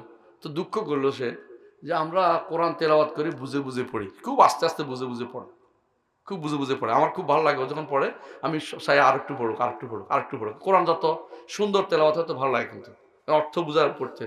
আর তোমরা বুঝোই না আমি কোন সূরা পড়ছি, এটা তোমার, তুমি হাফেজ সব, তুমি বুঝো নাই আমি কোন সূরা পড়ছি। অন্য তো দূরের কথা। একজন মানুষ এই জন্য কি বলেন অন্তরের সাথে মিলিয়ে পড়বেন। অন্তত 10টি সূরা, যেই সূরাগুলি আমরা সারাদিন পড়ি, এই 10টি সূরার অর্থ দয়া করে বুঝবেন। অন্তত 10টি সূরার অর্থ বুঝেন। এই 10টি সূরার অর্থ আমার তাফসীর থেকে পড়তে পারেন, একেবারে কাছাকাছি আছে। তাফসীর ইবনে কাসির থেকে পড়তে পারেন। অনেক তাফসীর আছে আলহামদুলিল্লাহ, যেগুলিতে আপনি পড়তে পারেন 10টি সূরার অর্থ এবং কি চায়, কি উদ্দেশ্য, কি চাইছে। আপনি 10টি সূরা যখন পড়েন, যখন পড়বেন কুল হু আল্লাহু আহাদ আল্লাহুস সামাদ লাম ইয়ালিদ ওয়া লাম ইউলাদ ওয়া লাম ইয়াকুল লাহু কুফুয়ান আহাদ, পড়ছেন তো? কি জন্য এটা রাসূলুল্লাহ সাল্লাল্লাহু আলাইহি ওয়াসাল্লাম কেন বলেছেন যে এক সাহাবীকে বলছেন এই সূরাকে ভালোবাসার কারণে তুমি জান্নাতে প্রবেশ করবে। আল্লাহু আকবার। এই সূরাটাতে তিনি ভালোবাসছেন, এই সূরাটাতে এত ভালোবাসতেন যে তিনি একবার সফরে গেছেন, যুদ্ধে, সেখানে যত সূরাই পড়েন শেষে এসে এই সূরা আবার পড়তেন। সালাতের মধ্যে, ধরেন সালাতের মধ্যে একটা সূরা পড়ছেন, তো সূরা শেষে এসে আবার এই সূরা পড়তেন। কেন? 2 সূরা পড়া তো জায়েজ আছে, কোনো সমস্যা নেই। একসাথে 2-3 সূরা 4 সূরা পড়া তো কোনো সমস্যা নেই। বাদ দিয়ে পড়াও কোনো সমস্যা নেই, যেটা পছন্দ এটা পড়বেন। না যায়, শরীয়তে না জায়েজ নেই আসলে। উত্তমের বিপরীত বিষয় আলাদা, উত্তম অনুত্তম মাসালা, এটা ফিকহের মাসালার ক্ষেত্রে। কিন্তু যে ব্যক্তি সূরা ইখলাসটাকে এইভাবে পড়ে, তিনি এমনকি তার সাথীরা বলছে এটা কেন করো, এটা বন্ধ করো, বলছে আমার ইচ্ছা আমি পড়বো, তোমরা ইচ্ছা হলে একা আমার সাথে পড়ো, বিভিন্ন পড়ো। তো রাসূলুল্লাহ সাল্লাল্লাহু আলাইহি ওয়াসাল্লামের কাছে তারা ফিরে আসলেন। ফিরে এসে বললেন যে ইয়া রাসূলুল্লাহ, আমাদের যে ইমাম নাকি আমাদের সাথে পাঠাইছেন আমির সাহেব, তিনি তো শুধু সূরা যেটাই করে ঘুরে ফিরে সূরা ইখলাস চলে আসেন, কারণটা কি জানেন? রাসূল বললেন যে কেন এটা করছো? বলে আমি এই সূরাকে অনেক বেশি ভালোবাসি। কেন? এটাতে আমার রবের গুণাবলী বর্ণনা করা হয়েছে। বুঝছেন তো? আল্লাহর পরিচয় দেওয়া হয়েছে এটার মধ্যে, আল্লাহর পরিচয়। এই সূরার মধ্যে আল্লাহর পরিচয়, এই সূরার মধ্যে আল্লাহর পরিচয় দিছে। এই জন্য সাহাবী এটাকে ভালোবাসছেন। রাসূলুল্লাহ সাল্লাল্লাহু আলাইহি ওয়াসাল্লাম তখন বললেন হুব্বুকা ইয়াহা আদখালাকাল জান্নাহ। এইটাকে বা সূরাকে ভালোবাসার কারণে তুমি জান্নাতে প্রবেশ করলে। জান্নাতের সুসংবাদ পাইছে কিনা? একটা সূরাকে ভালোবেসে জান্নাতের সুসংবাদ পাইছে। আর সূরাটা কি? আল্লাহর পরিচয়, আল্লাহর পরিচয় সূরা এটা।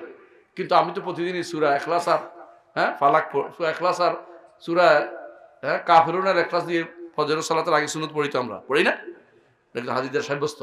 এবং রাতের শেষ যখন আমরা বিতির পড়ি, 2টা সূরা পড়ি, একটা কি কাফিরুন এবং ইখলাস, তাই না? সুন্নত তো এটা। এবং কি কেউ কোনো কোনো বর্ণনা আসছে মাগরিবের পরে, সেটাও 2 সূরা কাফিরুন এবং ইখলাসের কথা আসছে। তাই কেন? দিনের শুরুতে ঈমানটাকে তাজা করবে, দিনের শেষে রাতের শুরুতে ঈমানটাকে তাজা করবে, রাতের শেষে ঈমানটাকে তাজা করবে। ঈমানটা নিয়ে যেন কবর যেতে পারে, এই জন্য সুন্দরভাবে সাজিয়ে দিয়েছে এই সূরা। এই সূরা হচ্ছে আপনার জন্য রুবুবিয়ত এবং আসমা সিফাতের পরিচয়। আর সূরা কাফিরুন হচ্ছে আপনার জন্য সূরা, এটা হচ্ছে তাওহীদুল উলুহিয়ার পরিচয়। আপনি যদি 3টা সমাধান, 3টা নিয়ে যেতে পারেন, যে ব্যক্তি তাওহীদ নিয়ে যাবে জান্নাতে প্রবেশ করবে। জান্নাতে প্রবেশে এত বড় সুযোগ আপনি কেন হাতছাড়া করবেন? কিন্তু শর্ত হচ্ছে আসলে কি বুঝে পড়েন কিনা, আসলে কি বুঝে পড়েন কিনা। যখন আপনি বলেন কুল হু আল্লাহু আহাদ, বলুন হে নবী, অথবা বলুন আপনি আল্লাহু আহাদ, আল্লাহ একক সত্তা, একক সত্তা, আর কেউ ছিল না, তিনি শুধু ছিলেন। আর কেউ কিছু করে নাই, তিনি সব করছেন। তার মতো কিছু হইতে পারে না, তিনি শুধু একক সত্তা, অনন্য সত্তা। আল্লাহুস সামাদ, সবাই তার মুখাপেক্ষী, কেউ কেউ তিনি কারো মুখাপেক্ষী না। আল্লাহ থেকে আমাদের ইবাদতের মুখাপেক্ষী কখনো না। আমরা যে ইবাদত না করি, আল্লাহর রাজত্বে কোনো কমে যাবে? কিছু কিছু কমবে না। আমরা ইবাদত করলে কার লাভ? আমাদের লাভ। হাদিসে কুদসিতে এই জন্য আল্লাহ তাআলা বলেন, হাদিসে কুদসিতে আল্লাহ তাআলা বলেন, হাদিসে কুদসি অর্থ কি জানেন? আল্লাহর বাণী। আপনারা তো বলতে রসুলের বাণী বলেন, রসুল না, আল্লাহর বাণী। কথাটাও আল্লাহর, অর্থটাও আল্লাহর, তবে এটা কোরআন না। আমাদের দেশে প্রচলন আছে একটা প্রচুর, এটা কি? কথাটা হচ্ছে রসুলের, অর্থটা আল্লাহ, তাই না? এটাই বলে কুদসি।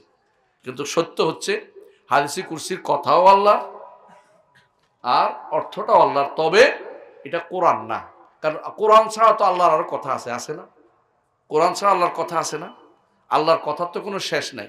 ওয়ালাউ আন্না মা ফিল আরদি মিন শাজারাতিন আকলামুন ওয়াল বাহরু ইয়ামুদ্দু মিন বাদি সাবআতি আবহুরিন মা নাফিদাত কালিমাতুল্লাহ। আল্লাহর কালিমা 7 সমুদ্র 13 নদী যদি কোনো পানি হয়, কালি হয়, আর যদি গাছগুলি যদি কলম হয়, আল্লাহর বাণী কি শেষ হবে কোনোদিন? আল্লাহর বাণী আরো আছে। আল্লাহর হাদিসে কুদসিতে আল্লাহ তাআলা বলতেছেন যে তোমরা সবাই যদি মুত্তাকি হয়ে যাও, সমস্ত মানুষ, জিন এবং মানুষ মুত্তাকি হয়ে যাও, একেবারে মুত্তাকি কলব হয়ে গেছো, আমার রাজত্বে কিছু বাড়বে না। আর সবাই যদি ফাসেক ফাজের হয়ে যাও, একবারে বিশাল সবচেয়ে খারাপ মানুষ হয়ে যাও, আমার রাজত্বে কোনো কিছু কমবে না। এগুলি তোমাদের আমল, তোমাদের জন্য শুধু সংরক্ষণ করে রাখি। ইমানদারের কাজ হচ্ছে সবসময় এটা বুঝা, আল্লাহ তাআলা আমাকে দয়া করে আমলটা করতে দিয়েছেন, আলহামদুলিল্লাহ। এই জন্য যখনই আপনি ভালো কিছু করতে পারবেন, নিজের বল অহংকার করবেন না। আল্লাহ আমাকে এই কাজটা করার তৌফিক দিয়েছে, এইটা সবসময় মাথায় রাখবেন যে আল্লাহ আমাকে সুযোগ করে দিয়েছেন কথাটা বলার, আল্লাহ আমাকে সুযোগ করে দিয়েছেন ওয়াজটা করার, আল্লাহ আমাকে সুযোগ করেছেন ওয়াজে মাহফিলে যাওয়ার। আল্লাহ আমার কত ভাই এখন আসতে পারে নাই, বাজারে বসে রয়েছে, এরা আপাতত বেশি না কম? এখানে ওখানে কত, এখানে কত, ওখানে বেশি না? আমি রাস্তার মাথা আপনাদের চেয়ে বেশি দেখে আসছি। এর অর্থ হচ্ছে ওদেরকে আল্লাহ তৌফিক দেন, আমাকে এখানে আসার তৌফিক দিয়েছে। এটার জন্য আল্লাহ শুকরিয়া আদায় করুন। এই জন্য ইমানদার সর্বাবস্থা আল্লাহ শুকরিয়া আদায় করেন, আল্লাহ শুকরিয়া আদায় করেন। যেটা বলছিলাম, আলেম, আলেম যদি হন, এলমে দ্বীন আলেম যদি হন, আপনি যদি কোনো প্রশিক্ষক হন, আলেম হন, জ্ঞানী মানুষ হন, দ্বীনের জ্ঞানী হন, আপনি মালন্য অভিশপ্ত না। আপনার দ্বারা দুনিয়ার অনেক মানুষ উপকৃত হবে, আপনার দ্বারা অনেক কিছু উপকৃত হবে। আপনি হচ্ছেন শ্রেষ্ঠ মানুষ, কারণ আল্লাহ তাআলা বলেছেন, আল্লাহ রাসূল বলেছেন, খায়রুকুম মান তাআল্লামাল কুরআন ওয়া আল্লামা। তোমাদের মধ্যে ওই ব্যক্তি উত্তম যে ব্যক্তি কোরআন শিখে এবং শিখায়। উত্তম হবেন আপনি, উত্তম ব্যক্তি। আরবি ভাষাতে খায়রুনের উপরে কোনো শব্দ নাই। উত্তম মানে সর্বোত্তম। সর্বোত্তম ব্যক্তি হচ্ছে যে ব্যক্তি আল্লাহর বিধান নিয়ে নাড়াচাড়া করে, আল্লাহর কোরআন পড়ে, শরিয়া বুঝে, আল্লাহর দ্বীনকে বাস্তবায়নের চেষ্টা করে, আল্লাহর দ্বীনের বাইরে কিছু চিন্তা কোনোদিন করে না যে আল্লাহর দ্বীন কি নিয়ে থাকবো আমি। এই জন্য দোয়া করে, রাসূল দোয়াটা করে কি? আল্লাহ আমাকে জীবিত অবস্থায় ইসলামের উপর রাখুন, শোয়া অবস্থায় ইসলামের উপর রাখুন, হাঁটা অবস্থায় ইসলামের উপর রাখুন, সর্ব অবস্থা আমাকে ইসলামের উপর রাখুন। ইমানদার এই দোয়াটা সবসময় করতে থাকে যে আমি ইসলামের উপরে মরতে চাই, ইসলামের উপর টিকতে চাই, ইসলামের উপর আমি চলতে চাই, সারা জীবন আমি আমার পরিবার ইসলামের উপর থাকতে চাই। এটা নাম ইস্তেকামত, সুদৃঢ়তা।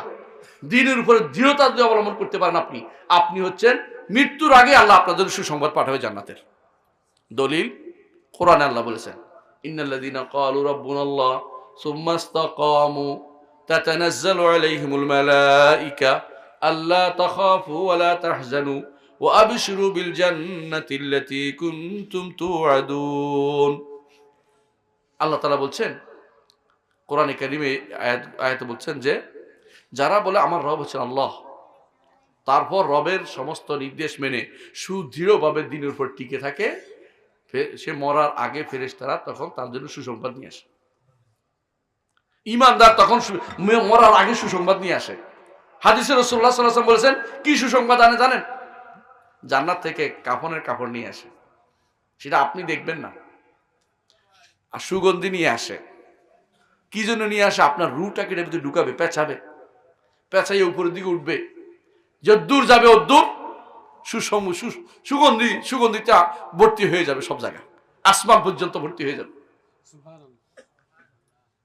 এরপর আসমানের দরজা খোলা হবে, আল্লাহর কাছে যাবে। আল্লাহ কোথায়? আরশের উপরে। আসমান, সপ্ত আসমান ভেদ করে আল্লাহর কাছে গেলে আল্লাহ বলবে তখন, আমার বান্দাকে ইল্লিয়িন স্থান দাও, আমার বান্দার রুটাকে ইল্লিয়িন স্থান দাও। দেখছেন তো সুসংবাদ পাচ্ছে কিনা কেমনি? আর সুসংবাদ বলবে, আবশির বিরিদওয়ানিল্লাহ, তুমি আল্লাহর সন্তুষ্ট নিয়ে বেরিয়ে আসো, হে পবিত্র অপবিত্র আত্মা বেরিয়ে আসো, এই ভালো আত্মা তুমি তার শরীর থেকে বেরিয়ে আসো। এইভাবে ডাকতে থাকবে, এভাবে এমন ভাবে আনবে যে যেন একটা কলসি থেকে এক ফোঁটা পানি বেরিয়েছে। আমি হাদিসে অনুবাদ করতেছি, এভাবে বেরিয়ে যাবে। আর যদি ফাসেক ফাজের হয় তখন ভয়ানক চেহারা নিয়ে আসতে থাকে ফেরে মৃত্যুর ফেরেশতার সহযোগীরা। তারা দেখেই সারা শরীরে রুটা ছড়িয়ে পড়ে এবং আঙ্গুলের মাথা পর্যন্ত চলে যায়। হাদিসে আসছে আঙ্গুলের মাথা পর্যন্ত চলে যায়। এই জন্য তখন ফেরেশতারা ইয়াদরিবুনা মিনহুম কুল্লা বানান, আঙ্গুলের মাথার মধ্যে মারতে থাকে, আঘাত করতে থাকে। আপনি দেখবেন না, সে দেখবেন যে একবারে দিকে ফিরে তাকাইতে চায় না, কারণ সামনে দেখা যাচ্ছে ওদেরকে। কাদেরকে? আযাবের ফেরেশতা দেখতে পাচ্ছে। দুনিয়ার বুকে থাকতে আযাব শুরু হয়ে যাচ্ছে। এই শাস্তি তার আর বন্ধ হবে না, যদি না সে ঈমানের একটু নিয়ে গেলে একসময় হয়তো বন্ধ হবে। ঈমান একটু নাই, যত বড় নেতাই হোক না কেন, যত বড় খেতাই হোক না কেন, কাজে লাগবে না এগুলি। আখিরাতের আযাব কোনোদিন তার বন্ধ হবে না। ঈমানের সামান্যতম ঈমান যদি না থাকে, সেই ব্যক্তির জন্য আর কিছু অবশিষ্ট নেই, সে ব্যক্তির কিছু অবশিষ্ট নেই। কিন্তু যে ব্যক্তি আলেমে দ্বীন, সে চেষ্টা করে সব ঈমান রক্ষা করতে, সে ঈমান রক্ষা করতে চেষ্টা করে। সে সবসময় চায় আমি ঈমানের উপর টিকে থাকবো, ঈমানটাকে রক্ষা করবো। কিন্তু ঈমান তো বুঝে না, অনেকে ঈমান তো বুঝে না। আমাদের অনেকে ঈমান তো আমরা বুঝি না। অনেকে দেখবেন ঈমান বুঝে না, সব বুঝে, ঈমান বুঝে না। সব বুঝে কিন্তু ঈমান বুঝে না। তারা দেখবেন যে দুনিয়ার কিসের ভিতরে কি দিয়া কত টাকা লাভ করতে পারে সব বুঝে, ঈমান জিনিসটা বুঝে না। আল্লাহর উপর ঈমানটা শুদ্ধ হয় না। আল্লাহকে যারা চিনতে পারে তারা আলেম নয়, তারা আলেম হইতে পারে নাই। এই জন্য মুতাআল্লিম, আল্লাহকে যারা চিনতে পারে তাদের কাছে আলেম দ্বীন শিখতে হবে আপনাকে। কথা বুঝতে পারছি? এমন বহু প্রতিষ্ঠান আছে আল্লাহ সম্পর্কে জ্ঞান দেওয়া হয় না। এমন বহু প্রতিষ্ঠান আছে যেখানে আল্লাহ সম্পর্কে কোনো জ্ঞান দেওয়া হয় না। আলহামদুলিল্লাহ, আপনারা একটা প্রতিষ্ঠান পেয়েছেন যেখানে আপনার সন্তানকে আল্লাহ সম্পর্কে জানানো হবে, বিশুদ্ধ হাদিস আপনাকে শিখানো হবে। বানোয়াট হাদিসের কারখানা নয়, এখানে শিখানো হবে না। মিথ্যা হাদিসের কোনো কিছু বশবেশাতি করা হবে না। এখানে তথাকথিত কারামত প্রসার, দিন শিক্ষার কারণ বা দিন শিক্ষা না দিয়ে থাকেন, তিনি আপনাকে পাওয়ার কোনো কারণ নাই। এমনি এই জন্য পোটলা মারা চিন্তা ভাবনা করতে থাকেন যে কি কোরআন পড়ছেন, আপনি আরেকজনের দিচ্ছেন কি, হ্যাঁ কোরআন পড়ছেন এবারে অমুকের দিয়ে দিচ্ছেন, যাচ্ছে না। কিন্তু কোনটা যায়? একমাত্র দোয়া যায়। একটা হলো মুখের ইবাদত, দোয়া, বুঝছেন তো? আর একটা হচ্ছে আর্থিক ইবাদত যায়। রোজ আপনি কি করছেন? হজ করেছেন, উমরা করেছেন, বুঝছেন তো, দান করেছেন, কূপ খনন করেছেন, এগুলি যাবে। কিন্তু কোরআন পড়ছেন আপনি এরপরে কি করতেছেন? আমি যা পড়েছি তার সওয়াব অমুককে দাও, যাচ্ছে না। কিন্তু কারণ এটা যাবে না, কোরআন পড়ার সওয়াব যায় না। তো কি যাইতে হয়? কোরআন পড়ার ওসিলা দিয়ে দোয়া করতে পারবেন। আল্লাহ, আমি কোরআন পড়েছি, এটা আমার নেক আমল ওসিলা দোয়া করতে পারবেন। আল্লাহ, এর ওসিলা দিয়ে দোয়া করতেছি, আমার অমুককে ক্ষমা করুন, অমুককে দিন। কিন্তু সওয়াবটা সরাসরি যাবে না। সওয়াব যায় সরাসরি হচ্ছে দুই জিনিস। একটা কি?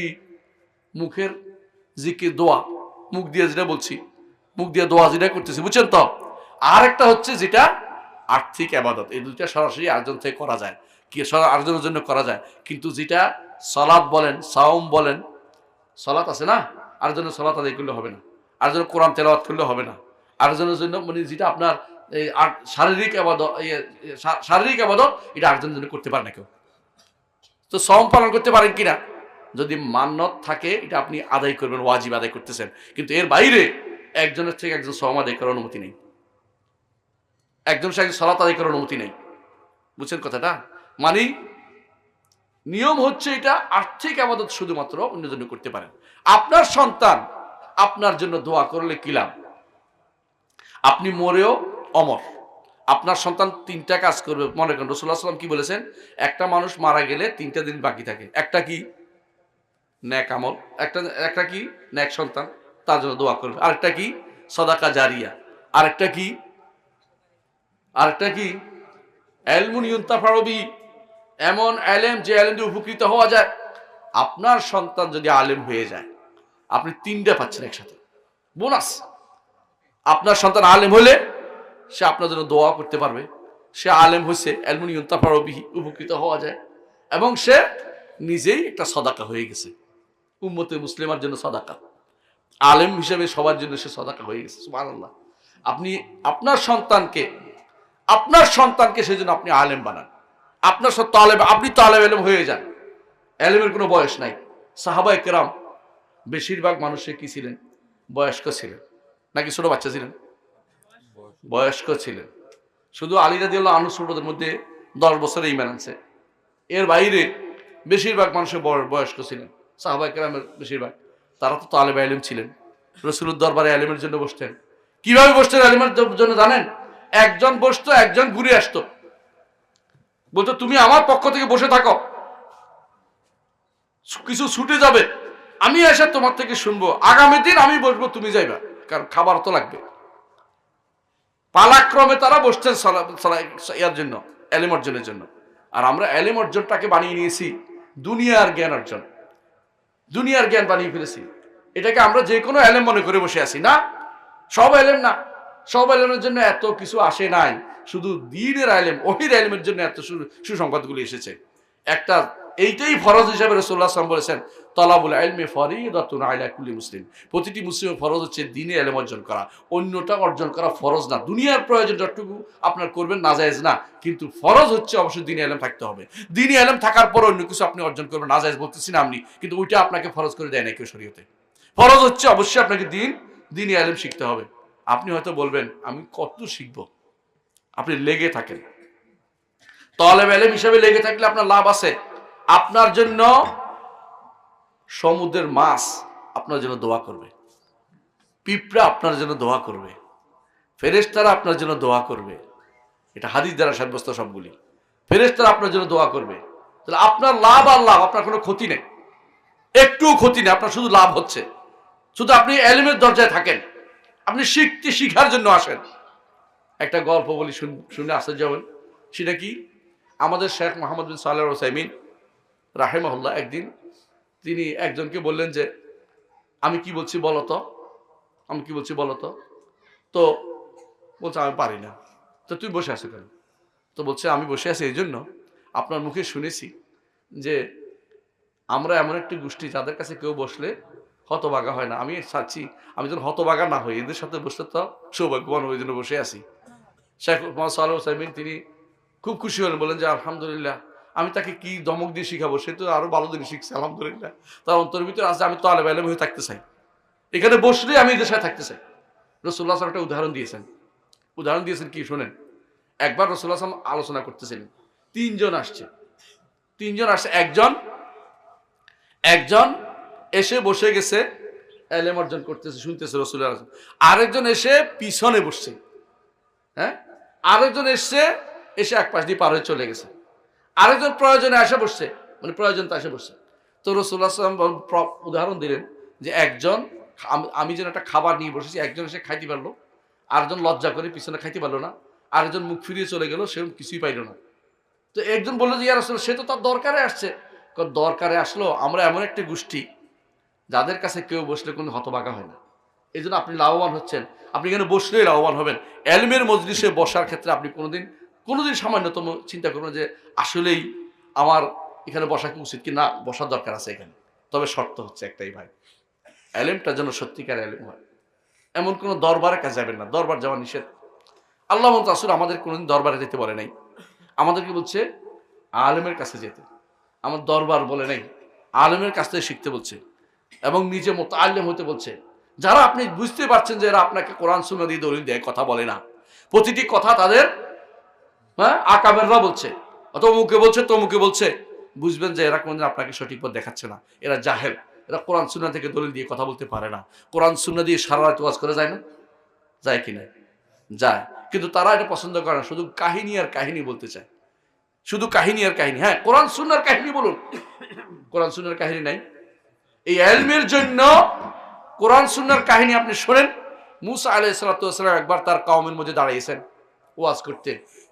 এখন তাকে একজন লাফ দিয়ে উঠে বললেন যে আপনি বলেন জগতের মধ্যে শ্রেষ্ঠ আলেম কে?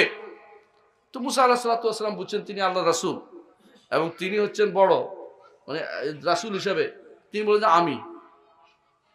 আমি কথাটা ভুল না বাহ্যিকভাবে, কিন্তু আল্লাহ তাআলার পছন্দ হয়নি।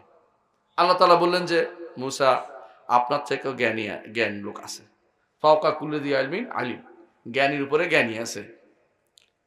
তো বলে মূসা আলাইহিস সালাম বললেন যে আমি ওনার কাছে যাইতে হবে, লা আবরাহু হাত্তা আবলুগা মাজমাল বাহরাইনি আও আমদিয়া হুকুবা, আমি বছর বছর হাঁটতে থাকবো ততক্ষণ পর্যন্ত আমি এই আলেমের কাছে না যাচ্ছি যে আমার চেয়ে বড় আলেমের কাছে যাবোই যাবো, ওর কাছে আমি যাবোই যাব। তারপর কি করলেন বলে যে একটা কিভাবে পড়ছেন, একটা মাছ ভাইজে নিয়ে রওনা হয়েছে, খাবে খিদে লাগলে। তো কোনো এক পাথরের কাছে বসে আছে নদীর ধারে, মাছটা লাফ দিয়ে, ভাজা মাছ লাফ দিয়ে পানিতে পড়ে গেছে। পানিতে পড়ে একবারে সোজা রাস্তা হয়ে গেছে, কিন্তু এরা দেখে নাই, চলে গেছে সামনে। ভয়ে বলে নাই, তার ছাত্র বলে নাই, উনি কতদূর যাওয়ার পর খিদে লাগছে। কোরআনে কারিমের ভাষ্য বলতেছি, আমি নিজে থেকে বলিনি, কোরআনে কারিম ভাষ্য এটা কোথায় পাবেন? সূরা কাহফের মধ্যে আছে, 16 পারার একটু আগে দিয়ে আছে এটা। তো বলছে খিদা লাগছে, বের করো।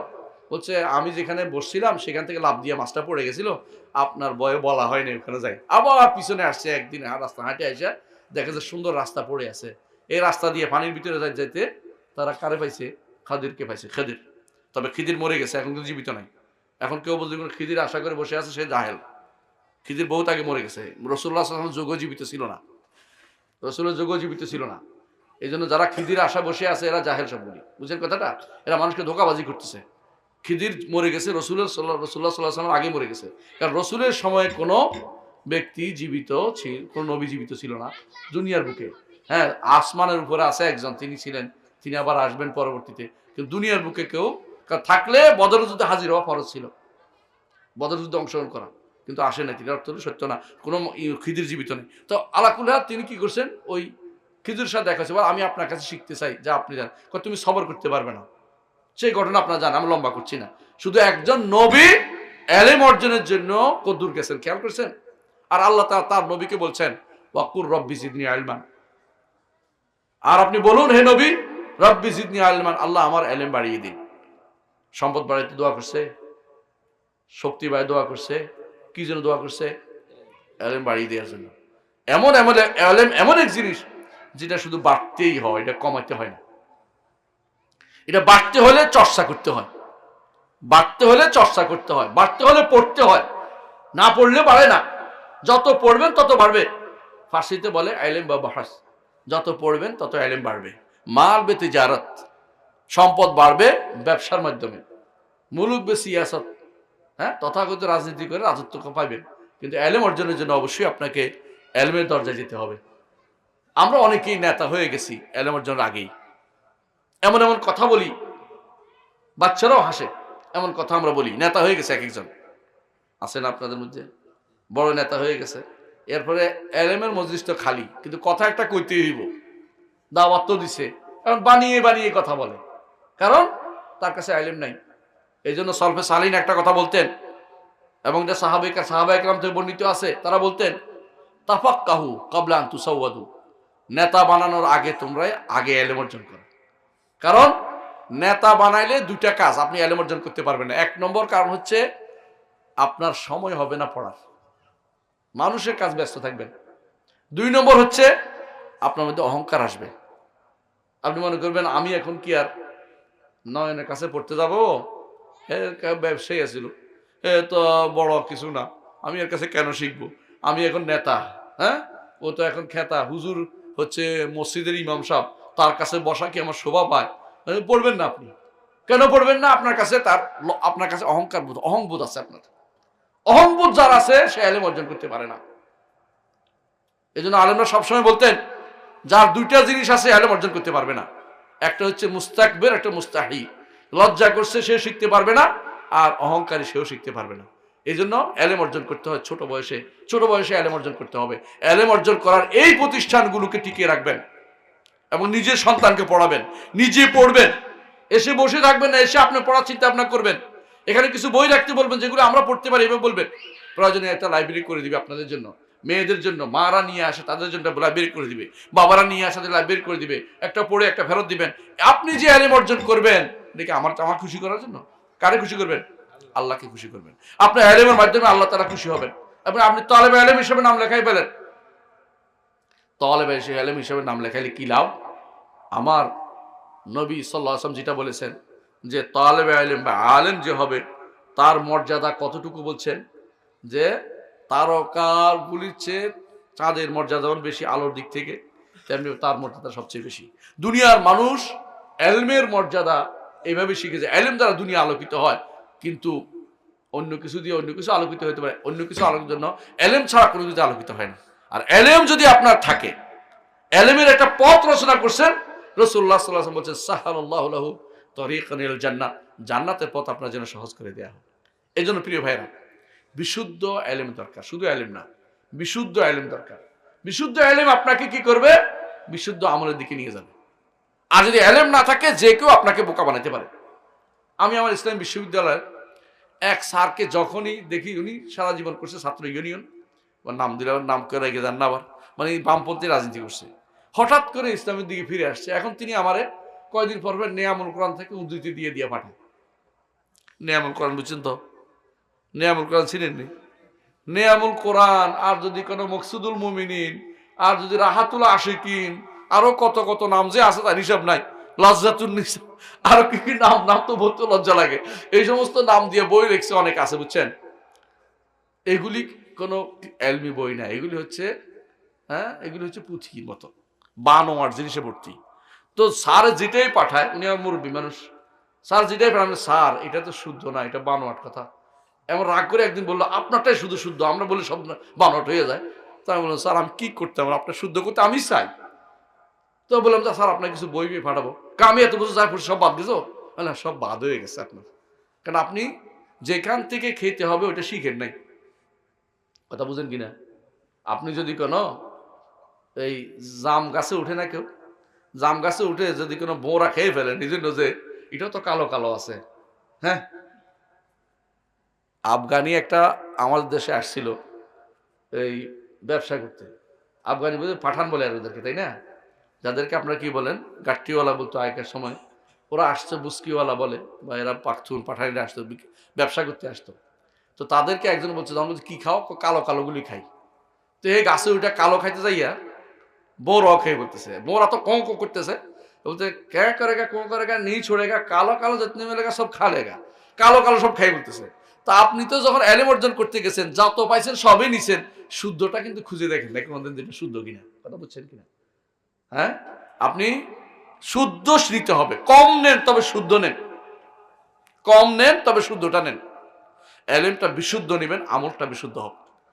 এলেম যদি ভুল নেন, আমলটা ভুল হবে, আমলটা ভুল হবে। আর আমল এলেম ভুল হলে আপনার জীবনটা বৃথা যাবে।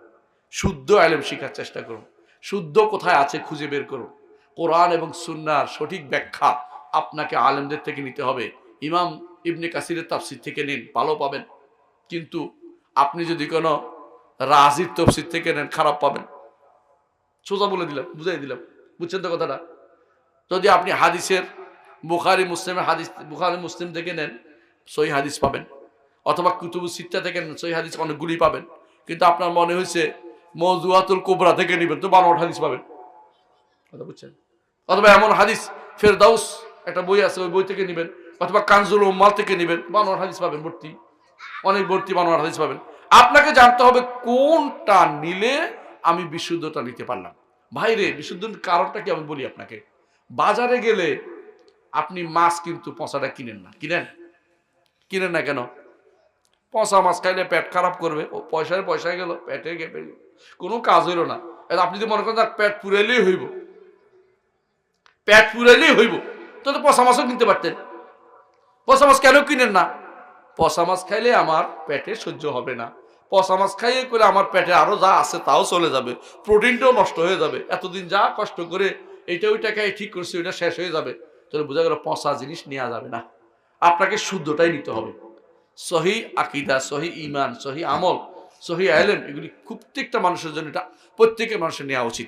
বিশুদ্ধ ছাড়া অন্য কিছু শিখবো না, বিশুদ্ধ ছাড়া অন্য কিছু নিব না, বিশুদ্ধ ছাড়া আমল করব না, বিশুদ্ধ পদ্ধতির দাওয়াত দেব, বানোয়াট পদ্ধতির দাওয়াত দিব না। বিশুদ্ধ দাওয়াত বুঝেন? আপনি যখনই আল্লাহর দিকে দাওয়াত দিবেন, দাওয়াত হবে আল্লাহর দিকে। কার দিকে হবে? আল্লাহর দিকে। দলিল উদউ ইলা সাবিলি রাব্বিকা, উদু ইলা রব্বিকা ওয়াদু ইলা রব্বিকা, কোরআন দুইটা আল্লাহ বলছেন, দুইটা শব্দ। আল্লাহর পথে দাওয়াত দেন, আল্লাহর পথের দিকে, আর হলো আল্লাহর দিকে দাওয়াত দেন, দুইটা বলা হয়েছে। হ্যাঁ, কুনতুম খায়রা উম্মাতিন, কি বলেছে সে বলেছে, এবং তোমরা আল্লাহর দিকে আহ্বান করো। এই তো আল্লাহর দিকে আহ্বান করি আমরা, আল্লাহর দিকে, কোনো কিছু দিকে না, ইসলামের দিকে, আল্লাহর দিকে, নবীর দিকে, ইসলামের দিকে, নবীর দিকে, আল্লাহর দিকে, এগুলো হচ্ছে আমাদের দাওয়াত। আমাদের দাওয়াত কোনো দলের জন্য হতে পারবে না, বুঝছেন কথাটা? রাগ করেন না, অনেকে হয়তো দলীয় লোক থাকছেন, কিন্তু ইসলামের জন্য, ইসলামের নাম দিয়ে দলের দাওয়াত দিবেন না। ইসলামের নাম দিয়ে আপনি দল, আপনার দুনিয়ার কাজ করেন, খানদান, অনেক কিছু দল ভারী করতেছেন, এটার সাথে আমি যুক্ত হচ্ছি না, কিন্তু ইসলাম যখন হবে, ইসলাম দাওয়াতটা দিবেন আল্লাহর জন্য, আল্লাহকে খুশি করার জন্য দাওয়াতটা দিবেন, অন্য কোনো উদ্দেশ্য না থাকে, বুঝছেন? ঠিক অনুরূপভাবে অনেকে সংগঠন করে, নাম বলছি না, বিরোধিতা করছি না, সংগঠন আপনারা করেন, সংগঠিত থাকেন, ভালো কথা, কিন্তু সংগঠিত কি জন্য হবেন? কি জন্য হবে? আল্লাহকে খুশি করার জন্য, ব্যক্তিকে খুশি করার জন্য না, তাকে খুশি করার জন্য না, আল্লাহকে খুশি করার জন্য থাকতে হবে। যদি কোনো ব্যক্তি এইটার কারণে আরেকজনকে ঘৃণা করেন, যে আমার দল করলো না, এখন দল হয়ে গেছে, তখন সংগঠিত থেকে আপনি ভালো কাজ করছেন। আপনার এখানে কয়জন আছেন? ধরেন এখানে 500 লোক আছেন, কথার কথা, এত লোক নাই, 500 লোক যদি কোনো বলে আমরা আজ থেকে আমরা বাজারে বাজারে মানুষদেরকে সলাতের জন্য দিকে আহ্বান জানাবো, সলাতের দিকে আহ্বান হচ্ছে, বুঝেন না কথাটা? আর যে বলেন যে এই 500 লোক যাই বলবো যে আজ থেকে যে অমুক ভাই তমুক ভাই এর দিকে আসেন, তাহলে কিন্তু আল্লাহর দিকে হয়নি। বলতে পারেন আপনি যে এটা তো, উনিও তো আল্লাহর দিকে বলে, এটা পরে উনি আল্লাহর দিকে হবে কিনা ও চিন্তা করে দেখবে, কিন্তু আমি আল্লাহর দিকে আহ্বান জানাই। আমি যদি আল্লাহর দিকে আহ্বান জানাই, ওই যদি আল্লাহর জন্য হয়, সবাই আমরা আল্লাহর জন্য হয়ে যাবে, এটা আমার দরকার। আপনার দাওয়াতটা যেন শুদ্ধ হয়, কোন দিকে? আল্লাহর দিকে যেন হয়। দাওয়াত আল্লাহর দিকে হবে, অন্য কোনো দিকে দাওয়াত দিতে পারে না। আমাদের সমাজ হচ্ছে আমরা এলেমে অর্জন করি আল্লাহরটা না, ওহিরটা না, আমলও করি বিশুদ্ধ না, দাওয়াতও দেই, আল্লাহর দিকে দেই না। কথা বুঝতে পারছি? এই তিনটে জিনিস তো ইমানদারের বড় সম্পদ। ইমানদারের তিনটে জিনিসের বাইরে যেতেই পারে না। এই তিনটে জিনিসে আমাদেরকে সঠিক পথে থাকতে হবে। এই জন্য আপনাকে এলেম অর্জন করতে হবে, আপনাকে ধোঁকা নিতে না পারে। আপনি এলেম যদি থাকে, আমলটা শুদ্ধ হবে, দাওয়াতটা শুদ্ধ হয়ে যাবে, আপনাকে ধোঁকা দিতে পারবে না। আপনাকে ধোঁকা দেয় যারা, এমন এমন শব্দ বলবে, আপনি বিভ্রান্ত হবেন, পথভ্রষ্ট হয়ে যাবেন। এই জন্য এলেম, বিশুদ্ধ এলেম দরকার, বিশুদ্ধ আমল দরকার, এবং বিশুদ্ধ আপনার দাওয়াত দরকার। এই তিন জিনিস থেকে দূরে থাকতে পারবেন না। এই তিন জিনিস আপনার দরকার। 4 নম্বরটাও লাগবে, সেটা কি? সবর লাগবে। দাওয়াতের পথে সবর লাগবে।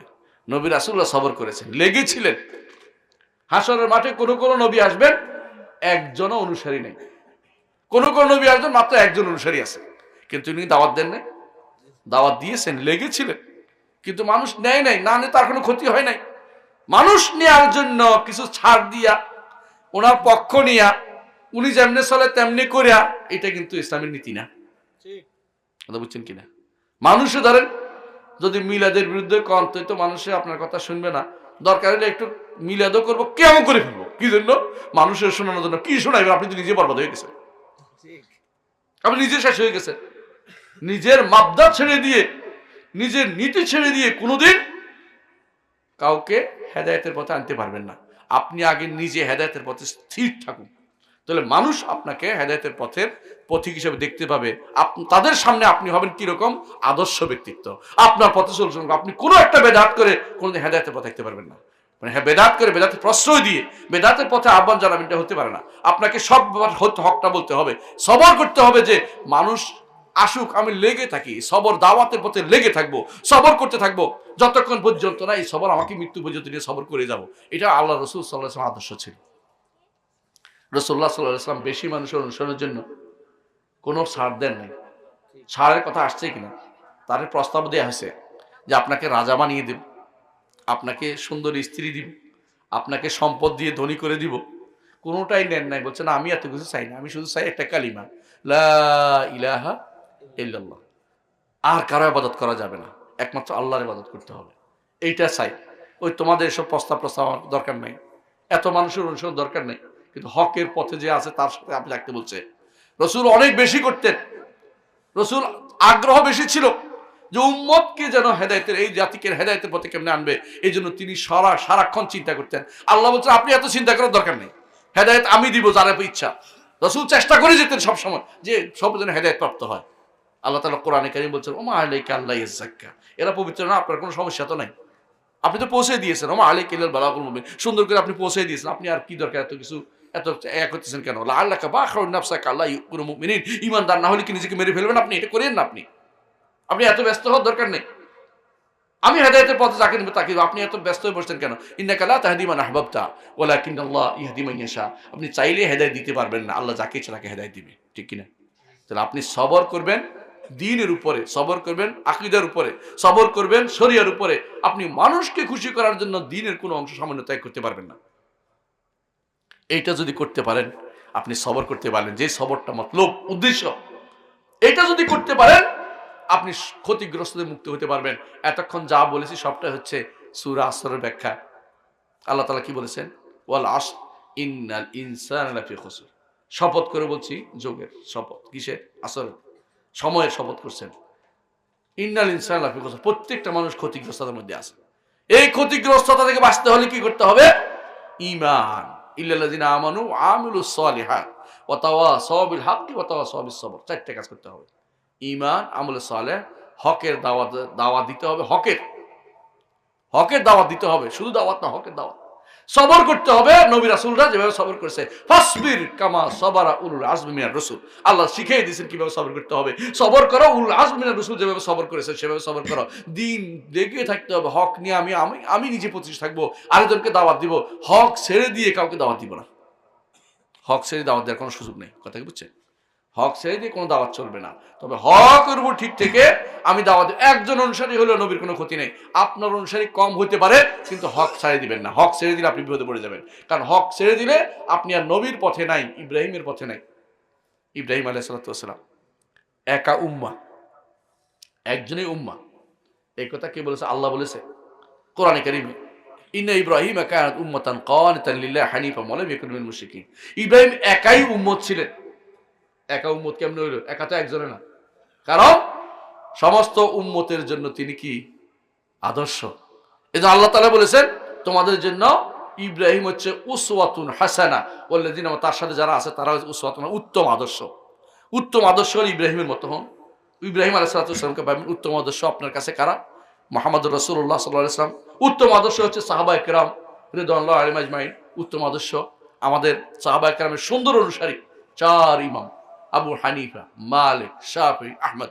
উত্তম আদর্শ বুখারী, মুসলিম, আবু দাউদ, তিরমিজি, নাসাই, ইবনে মাজাহ। ওনার হচ্ছে উত্তম আদর্শ।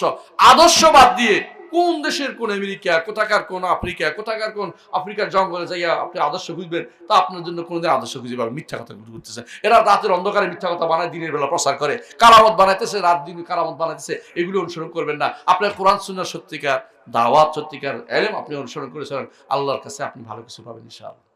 সম্মানিত এলাকাবাসী, অনেক রাত হয়ে গেছে, আর লম্বা করবো না। আমি শুধু আপনাদের কাছে এটা অনুরোধ থাকবে যে এলেম অর্জন করুন, নিজে সন্তানদেরকে এলেম, সঠিক এলেমটা দিন, এবং এলেম অর্জনের যে সমস্ত মার্কাজগুলি, সেন্টারগুলি আছে, এগুলিকে বেগবান করে তুলুন, এগুলিকে বেশি বেশি প্যাট্রোনাইজ করুন, এবং এগুলির পিছনে লেগে থাকুন। আপনারা এটা সদাকা জারিয়া হবে। আপনি যদি শুধু লেগেই থাকেন, এখানে কিছু না যে আমি সাপোর্ট দিলাম শুধুমাত্র তোমার এই কাজে, এইটার জন্য আপনি যত মানুষ পড়ে এখান থেকে বেরোবে, তত মানুষ যত কিছু পড়বে, আপনার কবরে সওয়াব পৌঁছে থাকবে। কারণ একটা পথ দেখাইছেন আপনি। আমার নবী সেটা বলেছেন, সাহালাল্লাহু লাহু তরিকান ইলাল জান্নাহ, জান্নাতের পথ আপনার জন্য আল্লাহ সহজ করে দিবেন। জান্নাতের পথ সহজ করতে আপনি অবশ্যই দ্বীনি ইলম নিজে শিখবেন, সন্তানদের শিখাবেন, এবং যত মানুষ শিখাতে চায় তাকে সহযোগিতা করবেন। এটা আপনার জন্য দরকার। এইটা আমরা করি ইনশাআল্লাহ। আল্লাহ আমাদের তৌফিক দান করুন। সুবহানাকাল্লাহু ওয়া বিহামদিকা আশহাদু আল্লা ইলাহা ইল্লা আনতা আস্তাগফিরুকা ওয়া আতুবু ইলাইক। আসসালামু আলাইকুম ওয়া রাহমাতুল্লাহি ওয়া বারাকাতুহু।